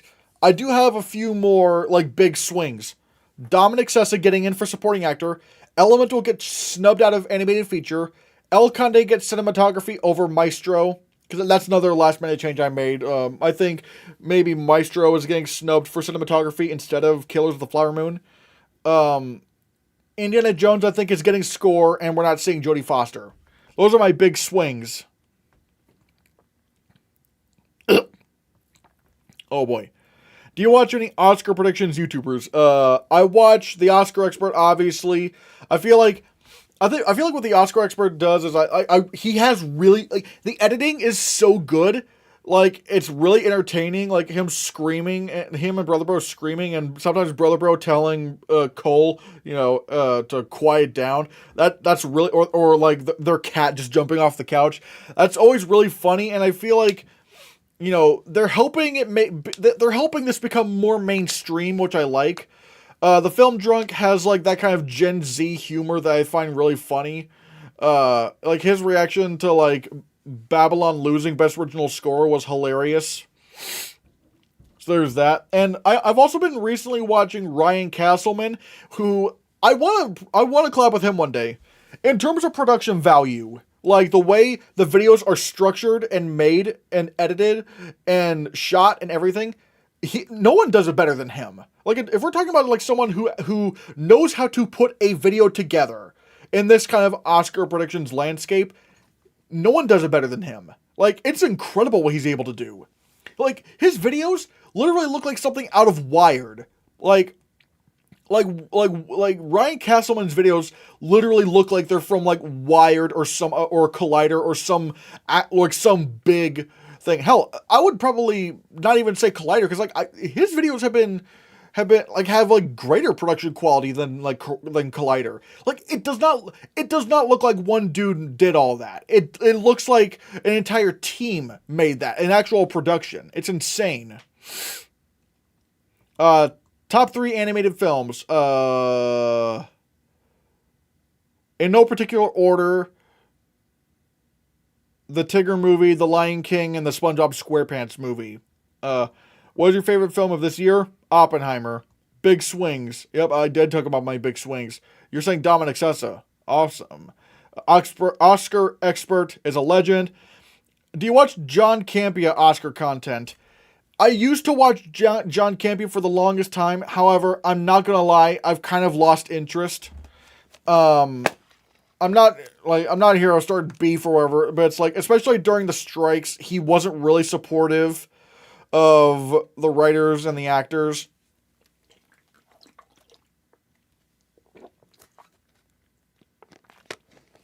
He seemed to, I don't know, it really felt like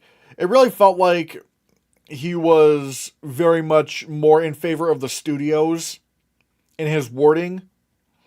Again, I'm not trying to start beef. I don't like that, like, but I used to watch him a lot, but admittedly, I don't know.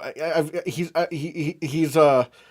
of changed, or if I don't know if he's changed or whatever, but it's like, there are still some core fundamental principles in film criticism that I still believe in, and that I do agree with him on. That film is subjective; it's not a quantifiable thing that you can that you can prove. All you have is just your own opinion. I do still believe in that core fundamental thing, but like around the business side of things, like him supporting David Zaslav at Warner Brothers, I don't know. I've kind of just like, I think this is not really for me anymore, but whatever. Maestro could get snubbed for the original. I don't know I don't know what we mean by original. And Saltburn. Is going to be there because Saltburn. Oh, you're talking about original screenplay. I don't know. That's a big swing. I don't know if I'm willing to say that. What's your favorite Harry Potter movie? My favorite is The Prisoner of Azkaban. I just recently watched it. I'd probably say The Prisoner of Azkaban 2. J.K. Rowling is absolutely atrocious, is an atrocious human being. She was not the reason those movies were great. It was the directors behind them. And Alfonso Cuarón did a hell of a job with Prisoner of Azkaban. Brian is awards contender, right? Maybe. I don't know that much. I haven't watched the awards contender. Do you watch Scott Mantz, Jeff Snyder, and Oscar Productions videos? Not really. Although I've heard, I don't know. Some things I've heard, like, I've heard Jeff Snyder, like his I've heard that his, like, news breaks are pretty reliable. But I don't know. I've heard that he's also not, like, I don't know. Jeff Snyder's hilarious, always getting Perry mad. I don't really watch a lot of Perry Nemiroff or Jeff Snyder. Past Lives is 2 nominations only, including Best Picture is same last year by Women Talking. It shouldn't be. Like, Greta Lee should be in lead actress, but the fact of the matter is, I wasn't counting on Margot Robbie to get the BAFTA nomination. The fact that she got BAFTA made me just give up and go, well, I guess, Greta Lee's out. Oscar Buzz with Trevor and Sam had such a fun live stream yesterday. Oh, and Thomas. I've seen a little bit of Oscar Buzz. They're all like, Trevor and Sam are pretty funny, and Thomas. Which one's the British one? I don't know. The British one with the glasses. I don't know what his name is, but Trevor can be pretty funny with his reactions.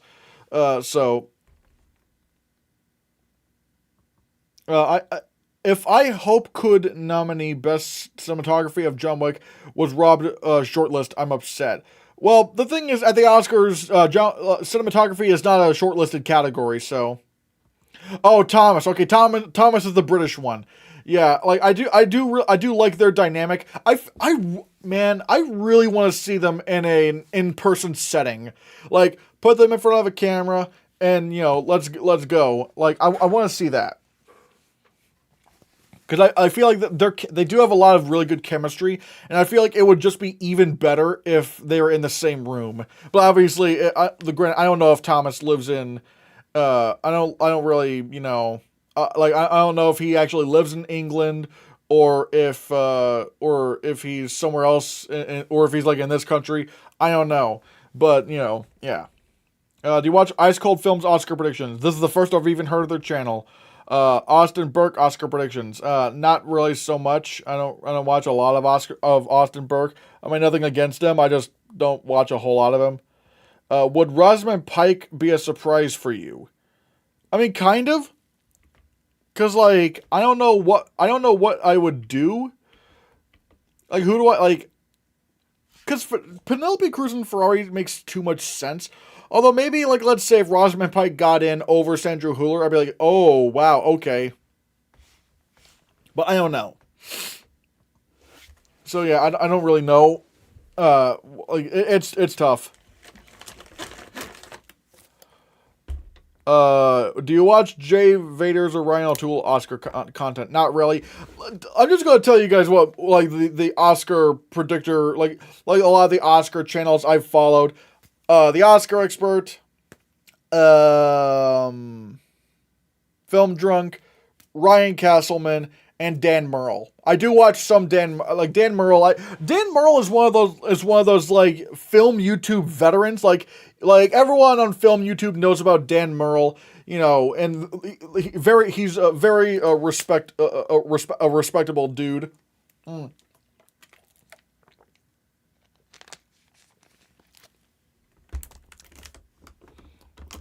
But yeah, like the.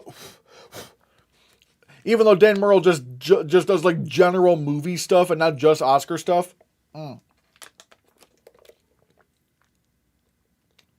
But yeah, I think those are the ones I watch. I'm trying to think. Do I watch anyone else? Yeah, not that much. Not that much. I don't watch a whole lot of others. You would actually be kind of surprised at some of my YouTube some of my YouTube subscriptions, because not like it's not obviously it's not just Oscar content, you know, like there's a lot of really like funny Gold Derby guys. Nope, haven't seen any of their videos, sorry. But yeah, like I haven't seen like, but yeah, but like I said, I don't watch only like, you know, Oscar pundits or whatever. Like I also watch a lot of other stuff as well. You know, hold on. But yeah, I watch a lot of other favorite movie reviewer. The funny thing is, I don't watch a whole lot of other movie. I don't watch a whole lot of movie review channels. You know, I used to really watch, you know, Jeremy Johns and Chris Stuckman a lot back in the day, and you know, Nostalgia Critic and all that.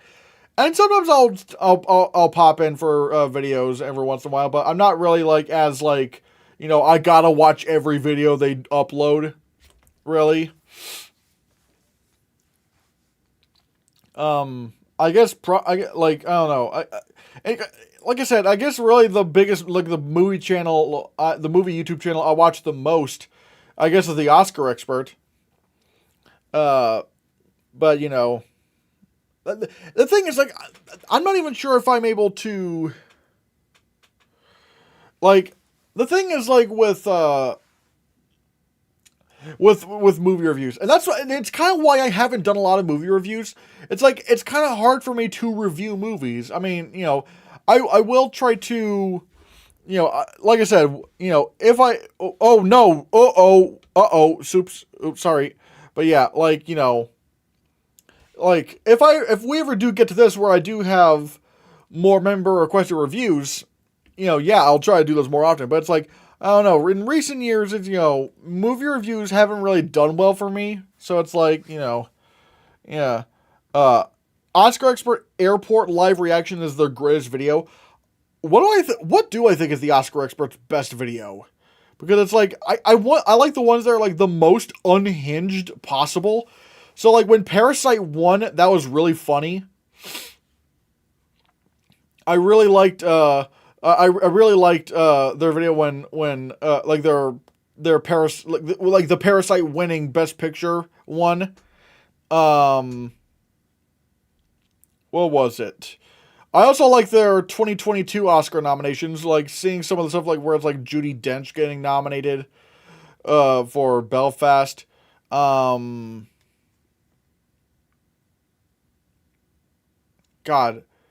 there's also like their SAG Awards nomination, like where like, you know, where Kristen Stewart got snubbed and like Brother Bro was like, "I want my mommy, I want my mommy, I want my mommy." That's all really funny. So I don't know exactly what my favorite video of theirs was. Who was better, Siskel or Ebert? Not gonna lie, I've never watched Siskel or Ebert. I never grew up watching them. Never really watched them. I don't have anything against them. I think their story is pretty cool. But I never grew up watching Siskel or Ebert. They weren't really my inspiration to do movie reviews or stuff like that. That would probably be more in tune with like Jeremy Jahns and Chris Stuckman and stuff like that. But yeah, I did not grow up watching Siskel or Ebert. Hell, I'm gonna have a big confession to make. I did not know who Roger Ebert was until after he died. I had no idea who, like, I didn't even, like, I think I found out who he was, like, in, like, maybe 2014 or something. But it's like, I didn't even know they even existed until like, after Ebert died. So it's like, that's how much they were just, like, not in my, like, focal, like, not in my, you know, pop cult, like not within my line of sight. So, are you into Grammy predictions? No, I can't do that. Well, for one, there's way too many categories, and also I'm not a big music junkie. Like, not enough to where I would, you know, predict them. Have you seen the Oscar-nominated film Trumbo? No, I have not. Bong getting director nomination, getting the director win was their best reaction. That was really funny. Again, I also just really love it whenever Justin whenever Justin tells Cole to shut up, like you're going like they're gonna call the cops on us, like that's all really funny. Cocaine Bear, surprising tomorrow with 13 nominations, including Best Actor for the actual Cocaine Bear. But if I'm not mistaken, I think the bear was a she. I think she, like, so Best Actress. Ooh, Oscar experts are a great duo. They are a perfect duo. They are really funny. I want to do more Oscar bro and brother expert videos, which if you don't know what I did, look up my MTV Movie Awards reaction. I want to refine it this year. With like the Kids' Choice, where like I want to do like where it's like a parody of the Oscar expert, where it's like me on a split screen, like, you know, I'm like there's the Oscar bro and brother expert, and it's like a parody of the channel and whatever. It's like, oh my god, like what is it? Like Scream 6 got nominated for this. This year I want to go even more insane with basically it's like I want to do reactions to like dumb award shows like the Kids' Choice Awards and the MTV Movie Awards by doing a parody of the Oscar expert. Like that, because like I feel like that's really funny. It's more of a sketch than anything. So, the screaming was peak cinema and it was peak audio. Which performance was better between Chadwick Boseman and Anthony Hopkins? Honestly, I'd give it to Anthony Hopkins. I thought he was phenomenal. What was the worst film of the year? Admittedly, I did not see enough bad movies for me to really make that call. Because here's the thing. I don't want to... Whenever I'm talking about, like, the worst movies, I don't want to go with, like, what's, like, most popular that everyone hates. Like, Ant-Man and the Wasp: Quantumania. It's like, I don't want to do that. If I want to talk about, like, the worst movies, I need to see some of the worst. I think... Well, actually, yeah, this year is an election year, so Dinesh D'Souza is going to come out with another documentary, and that's easily going to probably make my number one. So, at least this year as of 2024. Thoughts on Jimmy Kimmel hosting the Oscars again this year? Do you think the Oscars should have no host? Hot take, Jimmy Kimmel is a really good Oscar host. I think he's a really good Oscar host. I think he understands the assignment, especially this year. He didn't overstay his welcome that much. He gave a monologue, backed out for a while, would sometimes come in. Like, he's good, he's reliable. I really like his jokes. I'm really excited to see him dunk on Matt Damon. So yeah, that... Or he knows a lot about filmmaking. I don't know who we're talking about. Favorite David Cronenberg film? I don't know if I've seen that many, although maybe The Fly, although I haven't seen that many of his. Your collab with Brother Rowe is great. I enjoy seeing your energy bounce off each other. Hey, thank you. That's wonderful. If any of them want to come back, you know, my DMs are open. They're open. I want to, I want to, I want to collab with some others as well. Like I want to collab with maybe Matt Neglia or Ryan Castleman. Although to be fair, I'm also too scared to ask. So yeah, even though I think I have like more subscribers than Ryan, but it's like I don't know. His videos are so well produced. It's like it's intimidating. It's like, all right, bro, stop flexing. It's a joke. It's a joke. That's a joke. Jimmy is great. You feel safe in his hands like Billy Crystal or Steve Martin. I think Steve Martin hosted the Oscars before I started watching the Oscars. So I can't speak on Steve Martin, although Billy Crystal with his 2011 Oscars, or technically 2012, but it was the movies of 2011, I thought he did a great job. What is wrong with the Dinesh D'Souza film? Because his movies are trash and his opinions are trash and I hate him. So there's that. How'd you meet Brother Bro? I mean, I technically never met him in person. Because like I met him because like, well, okay, I obviously it was like Twitter meeting, like meeting him through Twitter, so it's like not really meeting him. I mean, I live in like West Virginia, like none of the Oscar pundits I listed are anywhere near here, so there's that. But I designed the awards expert app. If you guys don't know, let me look it up.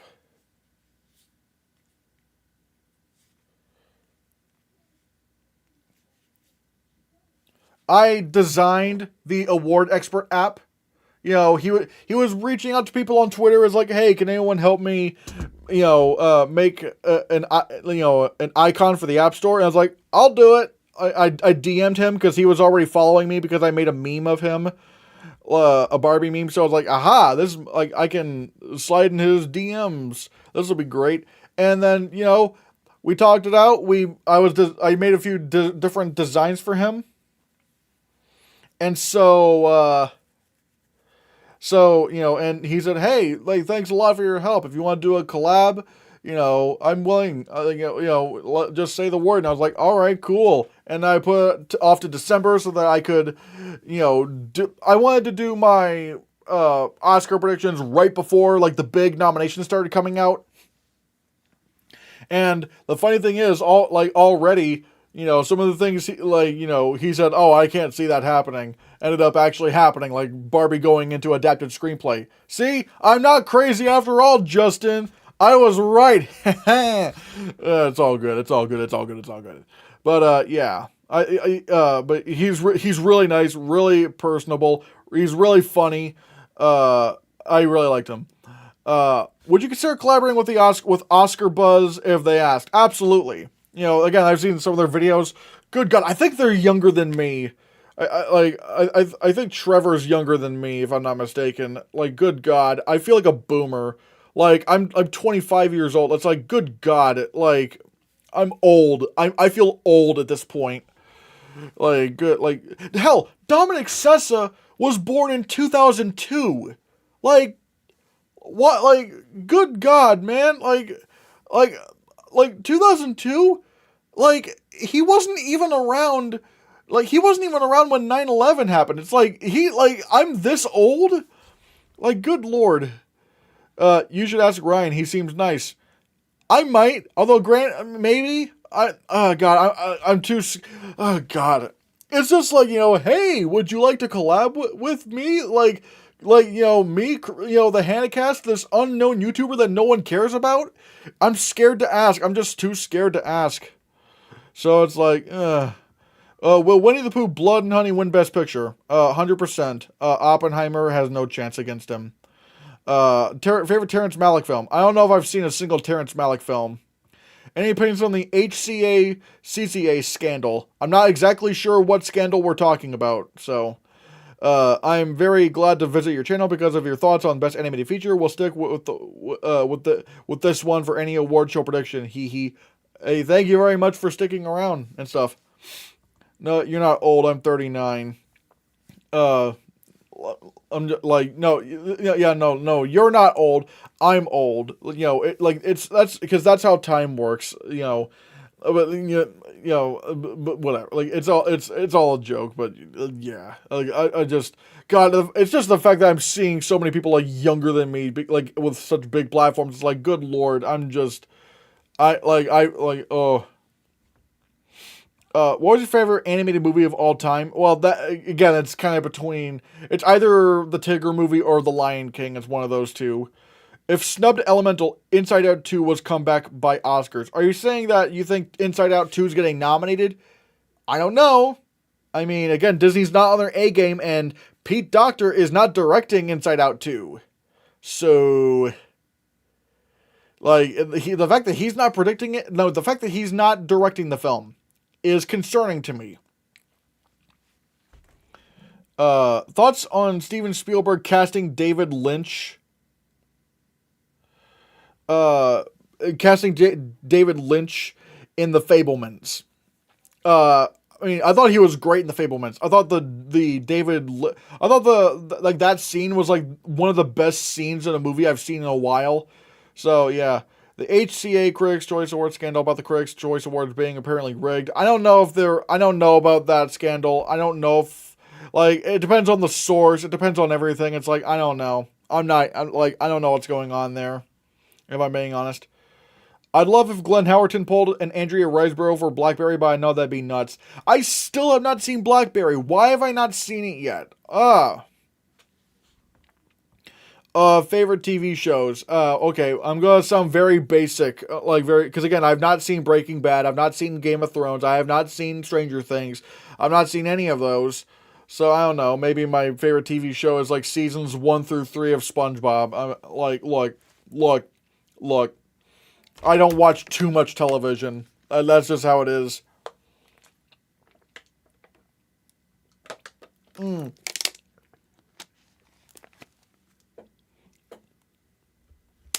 But yeah, let's see. Which anime feature would you feel is deserving of Best Picture? I would say Beauty and the Beast if it was in a group without a classic. I mean, there are many animated films I would have nominated for Best Picture. I mean, I just said some of them. The Tigger movie, The Lion King, Aladdin, Spider-Man Across the Spider-Verse, Spider-Man Into the Spider-Verse, maybe Rango. Like, I would nominate a lot of animated movies for Best Picture because there are so many great ones. You're like the only person in the awards prediction YouTube sphere that acknowledges Trent Reznor and Atticus as Ross. Incredible score for Ninja Turtles. I wish I could have made it in. It's my favorite score of 2023. God, why did like Ninja Turtles? Why did no one care about that movie for score?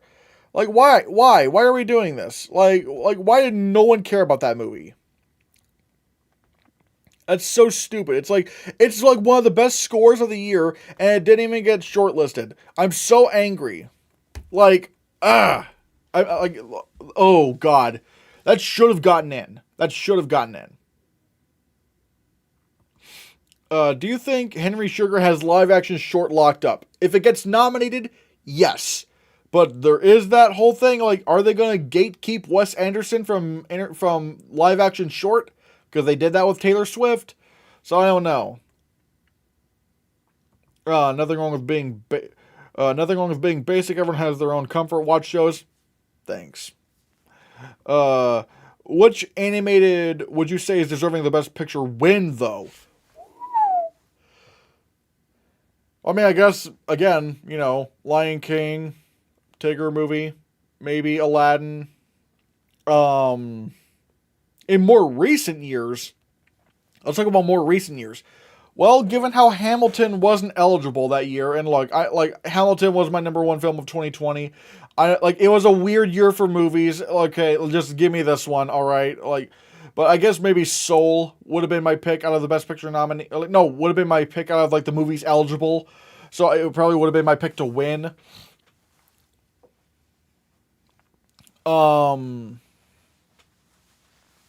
Any others, maybe Rango?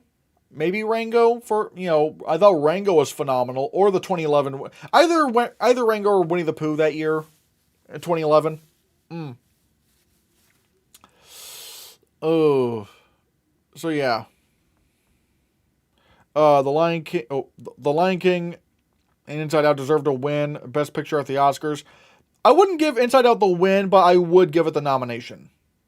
It would be maybe in my top 5. If there was one time that the Oscars did so dirty for animation, that was when The Boss Baby got nominated over a silent voice. The Boss Baby got nominated over the Lego Batman movie. Why did they do that? Like the Boss Baby? Why? I don't understand. I still don't understand why they did The Boss Baby. Like, why?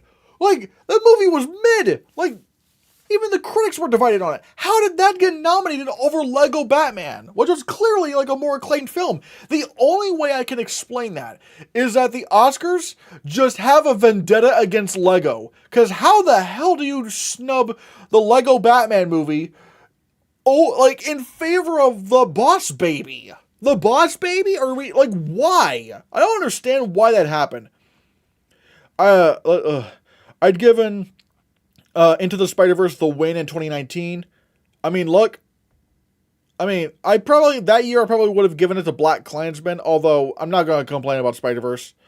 How well do you think Dune Part 2 will do in the awards-wise? Well, it's winning visual effects. So we know it's, unless it somehow gets bumped again, which I'd be so angry, it's taking visual effects in a handbasket, in a clean walk. Wait, okay, I'll get to that here in a bit, because what? But anyways, it's going to get nominated for cinematography. I still don't believe in Denis Villeneuve for director, because the director's bench doesn't like blockbusters, so we'll see. I think it will do pretty well in Best Picture, especially considering it's not competing with Oppenheimer. The Lego Batman movie didn't count for animation, but it did, though. When you look at the eligible films that year for Best Animated Feature, the Lego Batman movie was eligible. They just didn't care about it. That's why it didn't get nominated. They just did not care about that. I'm a Boss Baby supporter. It actually has a warmed heart. The sequel, and I've seen a million times.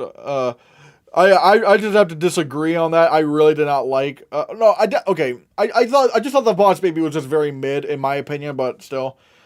Is this year clear for the Dune 2 Best Picture? What's the competition? We don't know what the competition is, but at the same time, there will be competition. I'm not saying Dune 2 wins Best Picture. No, absolutely not. Because, we are not in an era these days where, a big block, where something like Dune or Lord of the Rings would win Best Picture again. Nah, it's not winning. Just imagine if Frances Fisher manages to get Anjanou Ellis nominated. Anjanou Ellis Taylor. She could have done it. She would have done it again. I'm not gonna lie. I have no idea who Frances Fisher was until someone mentioned her regarding Origin. I was like, who? Who's this? I'm not very I'm not very pop culturally aware of a lot of people. So, yeah. Do you think Furiosa can have that sweep and momentum in the same way Fury Road did? That depends on if it's critically acclaimed. Because if it's like another kind of mid George Miller film, absolutely not. And that's why I'm not even sure if I want to predict it for the Oscars Best Picture nomination, because we have no idea. Here's the thing. Steven Spielberg, you can predict any clearly Oscar bait film that he's doing in Best Picture because they're always consistent. His blockbusters are another thing, but when Steven Spielberg is doing an Oscar bait movie like The Fabelmans, like West Side Story, The Post, Bridge of Spies, War Horse, Lincoln, it's going to be amazing, and it's going to be nominated for Best Picture. So someone like Steven Spielberg is like, oh yeah, sure. Easy nomination. You can't really say that about George Miller. George Miller is he's so hit or miss. I have to actually see how the movie's playing out, and if people really, really like it, for me to predict it for Best Picture, because he's just a wild card. I don't know what he's doing. So yeah, I don't know. Do you think Jake Gyllenhaal should have been nominated for Best Actor for Nightcrawler? Maybe it would have been in my top 10. No, not my top 5. Although at the same time, I have not seen Benedict Cumberbatch in The Imitation Game. So I can't completely say, but he'd probably be in my 5. But even then, I wasn't really as... Funny thing is, I wasn't as passionate about Jake Gyllenhaal getting snubbed for Nightcrawler because I was like, Eddie Redmayne, let's go Eddie Redmayne, let's take it. And he deserved that. Lego Batman movie had that Tom Cruise scene. Animated movies have had live action scenes before that got nominated. You know, WALL-E, that happened. Marcel the Shell's Shoes On, which I don't even consider an animated movie, somehow got nominated. I mean, there are way more movies that are eligible for Best Animated Feature that you would not think are eligible. For example, what was it? Arthur and the Invisibles. One of those movies was eligible for Best Animated Feature. Either was eligible and then was taken off or whatever. But I do believe The Smurfs 2 was eligible for Best Animated Feature, as crazy as that sounds. The first one was not eligible, but the second one, for some reason, was. So yeah, just because you have maybe one or two live action scenes, that doesn't really mean anything. Do you still think Giamatti is winning over Cillian? Because it's not happening. Well, I never really predicted Giamatti was winning over Cillian Murphy. I don't think. Although if he wins SAG, that if Giamatti won SAG, that would mean a lot. Mickey 17 or Threesome Zendaya movie will challenge Dune 2. In terms of the Oscars, probably not. I feel like Dune 2 kind of shot itself in the foot moving to early March. It feels too early, but maybe it can get enough hype throughout the year if it's that good. That's what I'm thinking. I'm thinking that, I mean, it's never winning Best Picture. They don't go for these kind of movies to win Best Picture these days. I know there's no shot, but Mia Goth getting Best Actress for Maxine next year would be great. She should have gotten in for Pearl. But A24 horror, it just doesn't happen. They don't do that. So yeah. Have you seen Under the Skin? No, I haven't. I want to though, but I'm bad with catching up with movies. I feel like Hitman could be a contender, but it's now gunning for a summer release, so I don't really know now. Richard Linklater, again, he's kind of buzzing around everywhere. Who knows if his movie's getting nominated. Danielle Deadweiler's miss still frustrates me. I really do hope she gets another chance at a nomination in the future. Yeah, I thought she would have been my pick for Best Actress for Till. I thought she was wonderful in that, but, yeah. Lady Gaga for Best Supporting Actress for Harley Quinn. Let's go. I mean, look, let's see what happens with Joker 2. That's another one I'm really curious to see if that can actually capture, people's passion, like the first one. Just want you to know, why do you predict The Boy and the Heron winning it in the BAFTAs? Well, because the Golden Globes gave it to The Boy and the Heron, so it's making me think, are just non-American, are international voters just going to go for The Boy and the Heron? And plus, The Boy and the Heron has been pretty strong. I mean, so, I think we'll have to see. What is your favorite of the Best Picture predictions that you've seen? Of my Best Picture predictions? Well, I guess Oppenheimer. I mean, Oppenheimer is my favorite film of the year, so I guess I would say this year, Oppenheimer I thought was my favorite out of my Best Picture predictions. Least deserving Best Actor winner. To be fair, I have not seen a whole lot of them. Again, I'm bad with catching up with movies. I don't know. I can't really say. And the thing, I guess maybe in the past decade, I maybe say Rami Malek for Bohemian Rhapsody. I would have given that to Christian Bale for Vice. Because the thing is, most of the performance of Bohemian Rhapsody is supposed to be him singing, but he didn't sing. I feel like if you're playing a singer in a musical biopic, you should know how to sing.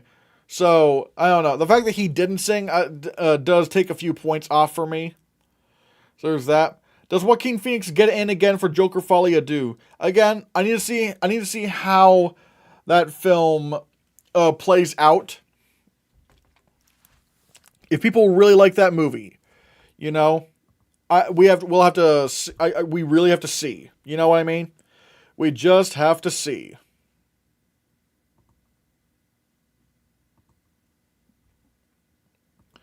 Just reminded me again of how they snubbed Taron Egerton after singing the whole movie like Elton. Insanity.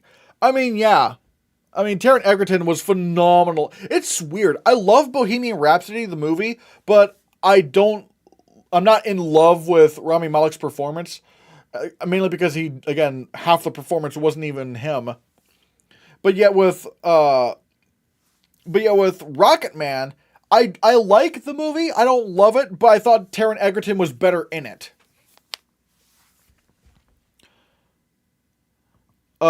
Sing Sing can win Best Picture. I don't know. I barely know anything about Sing Sing. I've seen like a couple of reviews, so I don't know. But I don't know. Is a film getting nominated better than not winning? I mean, I think winning is better because you actually, like, you were considered the best of that year. Like, so I don't know exactly what you mean. Like, if you're like, but I don't know. I would prefer to have an Oscar than to not have an Oscar.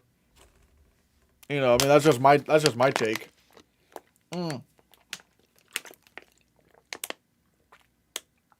my God, I've been going at it for nearly 2.5 hours. I'm needing to slow down here in a bit. My soul craves Greta Gerwig to win original. Well,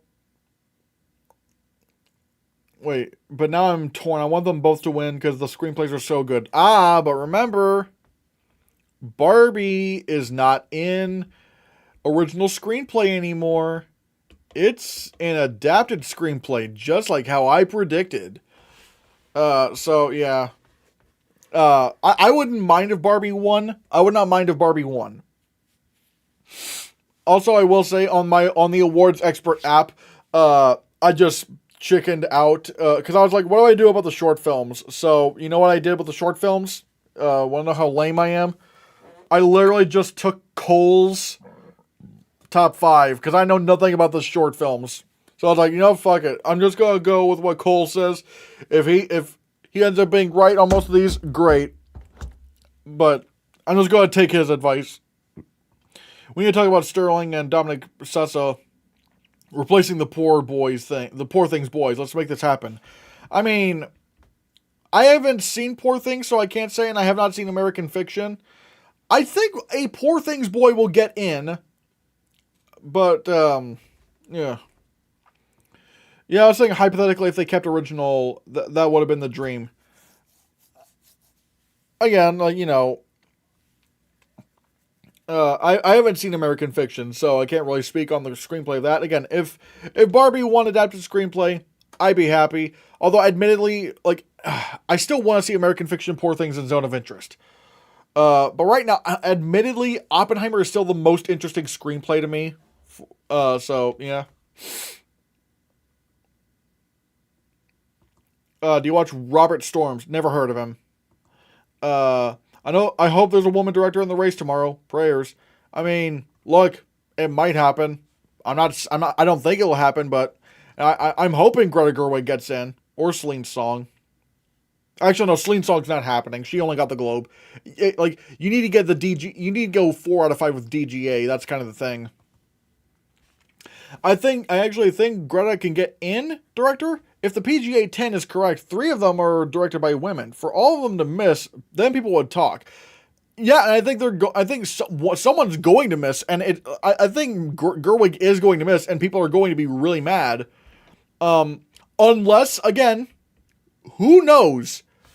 If Martin Scorsese misses, I do have him at number 5 because, like, he could be vulnerable. Because, like, Alexander Payne, he's getting nominated. Let's face it, he's going to get nominated. If Greta got in over Marty, that would be unbelievable. That would be insane. Exactly 10 hours until Oscar nominations. Oh boy, I got to get ready for bed. I got to take a shower and maybe eat something as well and watch YouTube. So yeah, I might start to wrap it up a bit here in a bit, but I'm gonna take last questions. Let's do last call. Last call for questions or things you want to say, as long as they're not awful things to say. Because again, if you say something awful, ban. But yeah. I watched a bunch of the shorts that were shortlisted the other day, but I didn't really clarify much because most of them were just fine. I don't think even without going off of what Cole's doing, I don't think Once Upon a Studio is happening. That movie's that short film is so mid. It's so corporate and just feels wrong, especially after the strikes. Because Disney does not really care about their artists. Like, Disney doesn't care about the artists. So it's just like, it just felt very corporate. Like, oh, look, we're such a good company. God, I don't know why Once Upon a Studio, I don't know why that rubbed me the wrong way so much. Do you watch Austin Putnam? Never heard of him. My hopeful director 5 is Nolan, Scorsese, Gerwig, Lanthimos, and Glazer. I still want to see Zone of Interest and Poor Things. Greta and Justine replacing Yorgos and Glazer would be incredible. It's possible. Fingers crossed. Who knows? We'll have to see. Very glad to hear your thoughts on film in general. Let's get ready for the Oscars. Hell yeah, let's do that. Let's do it, gamers. I feel like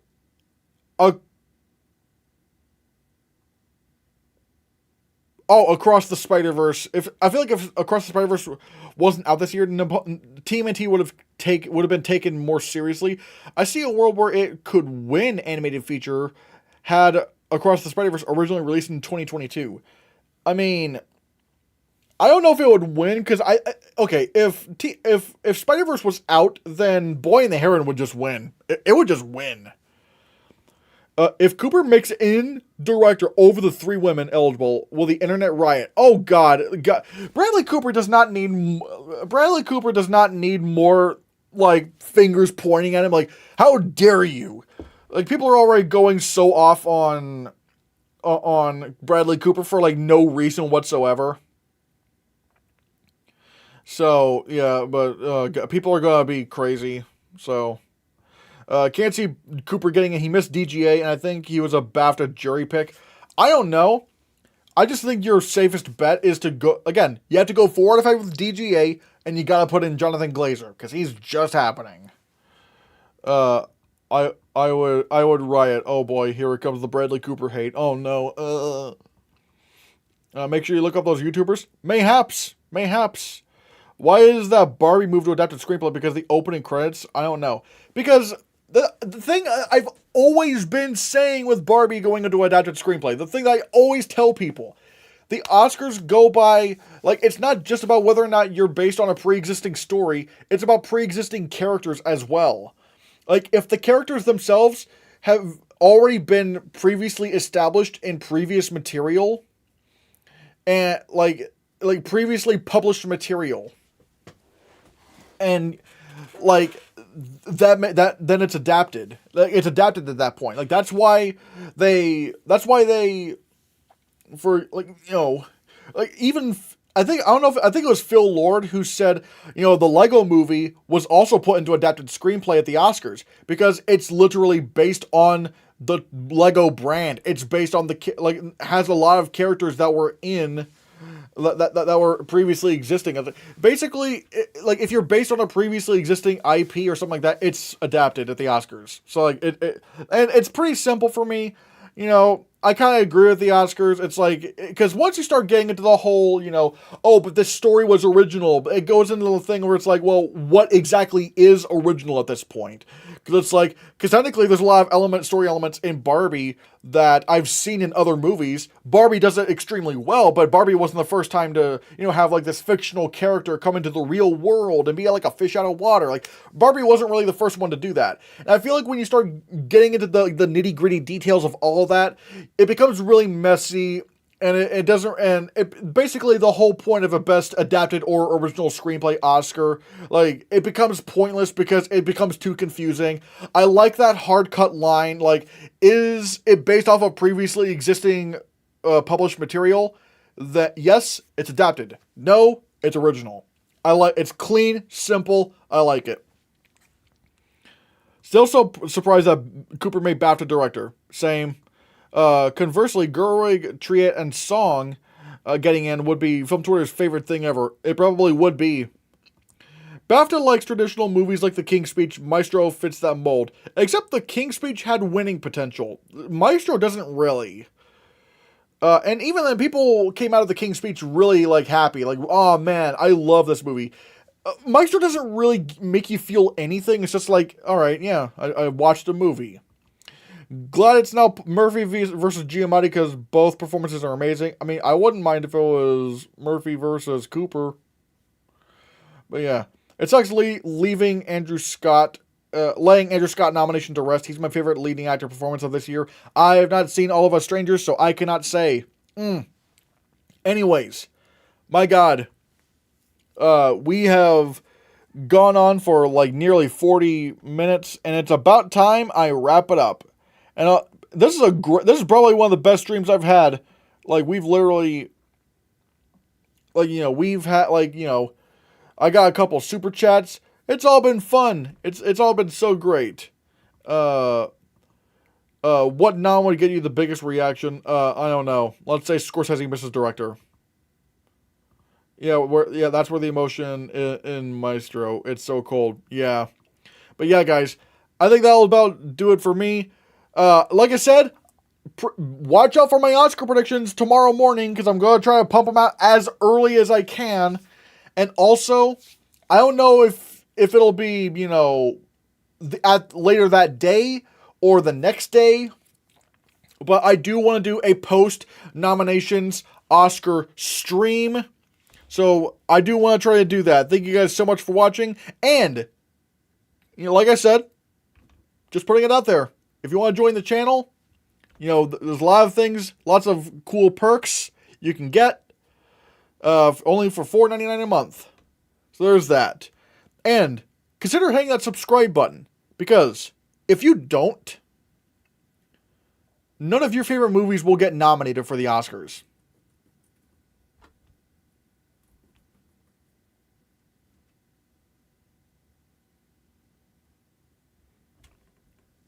We're not really going to be right back. This is kind of ending. Oh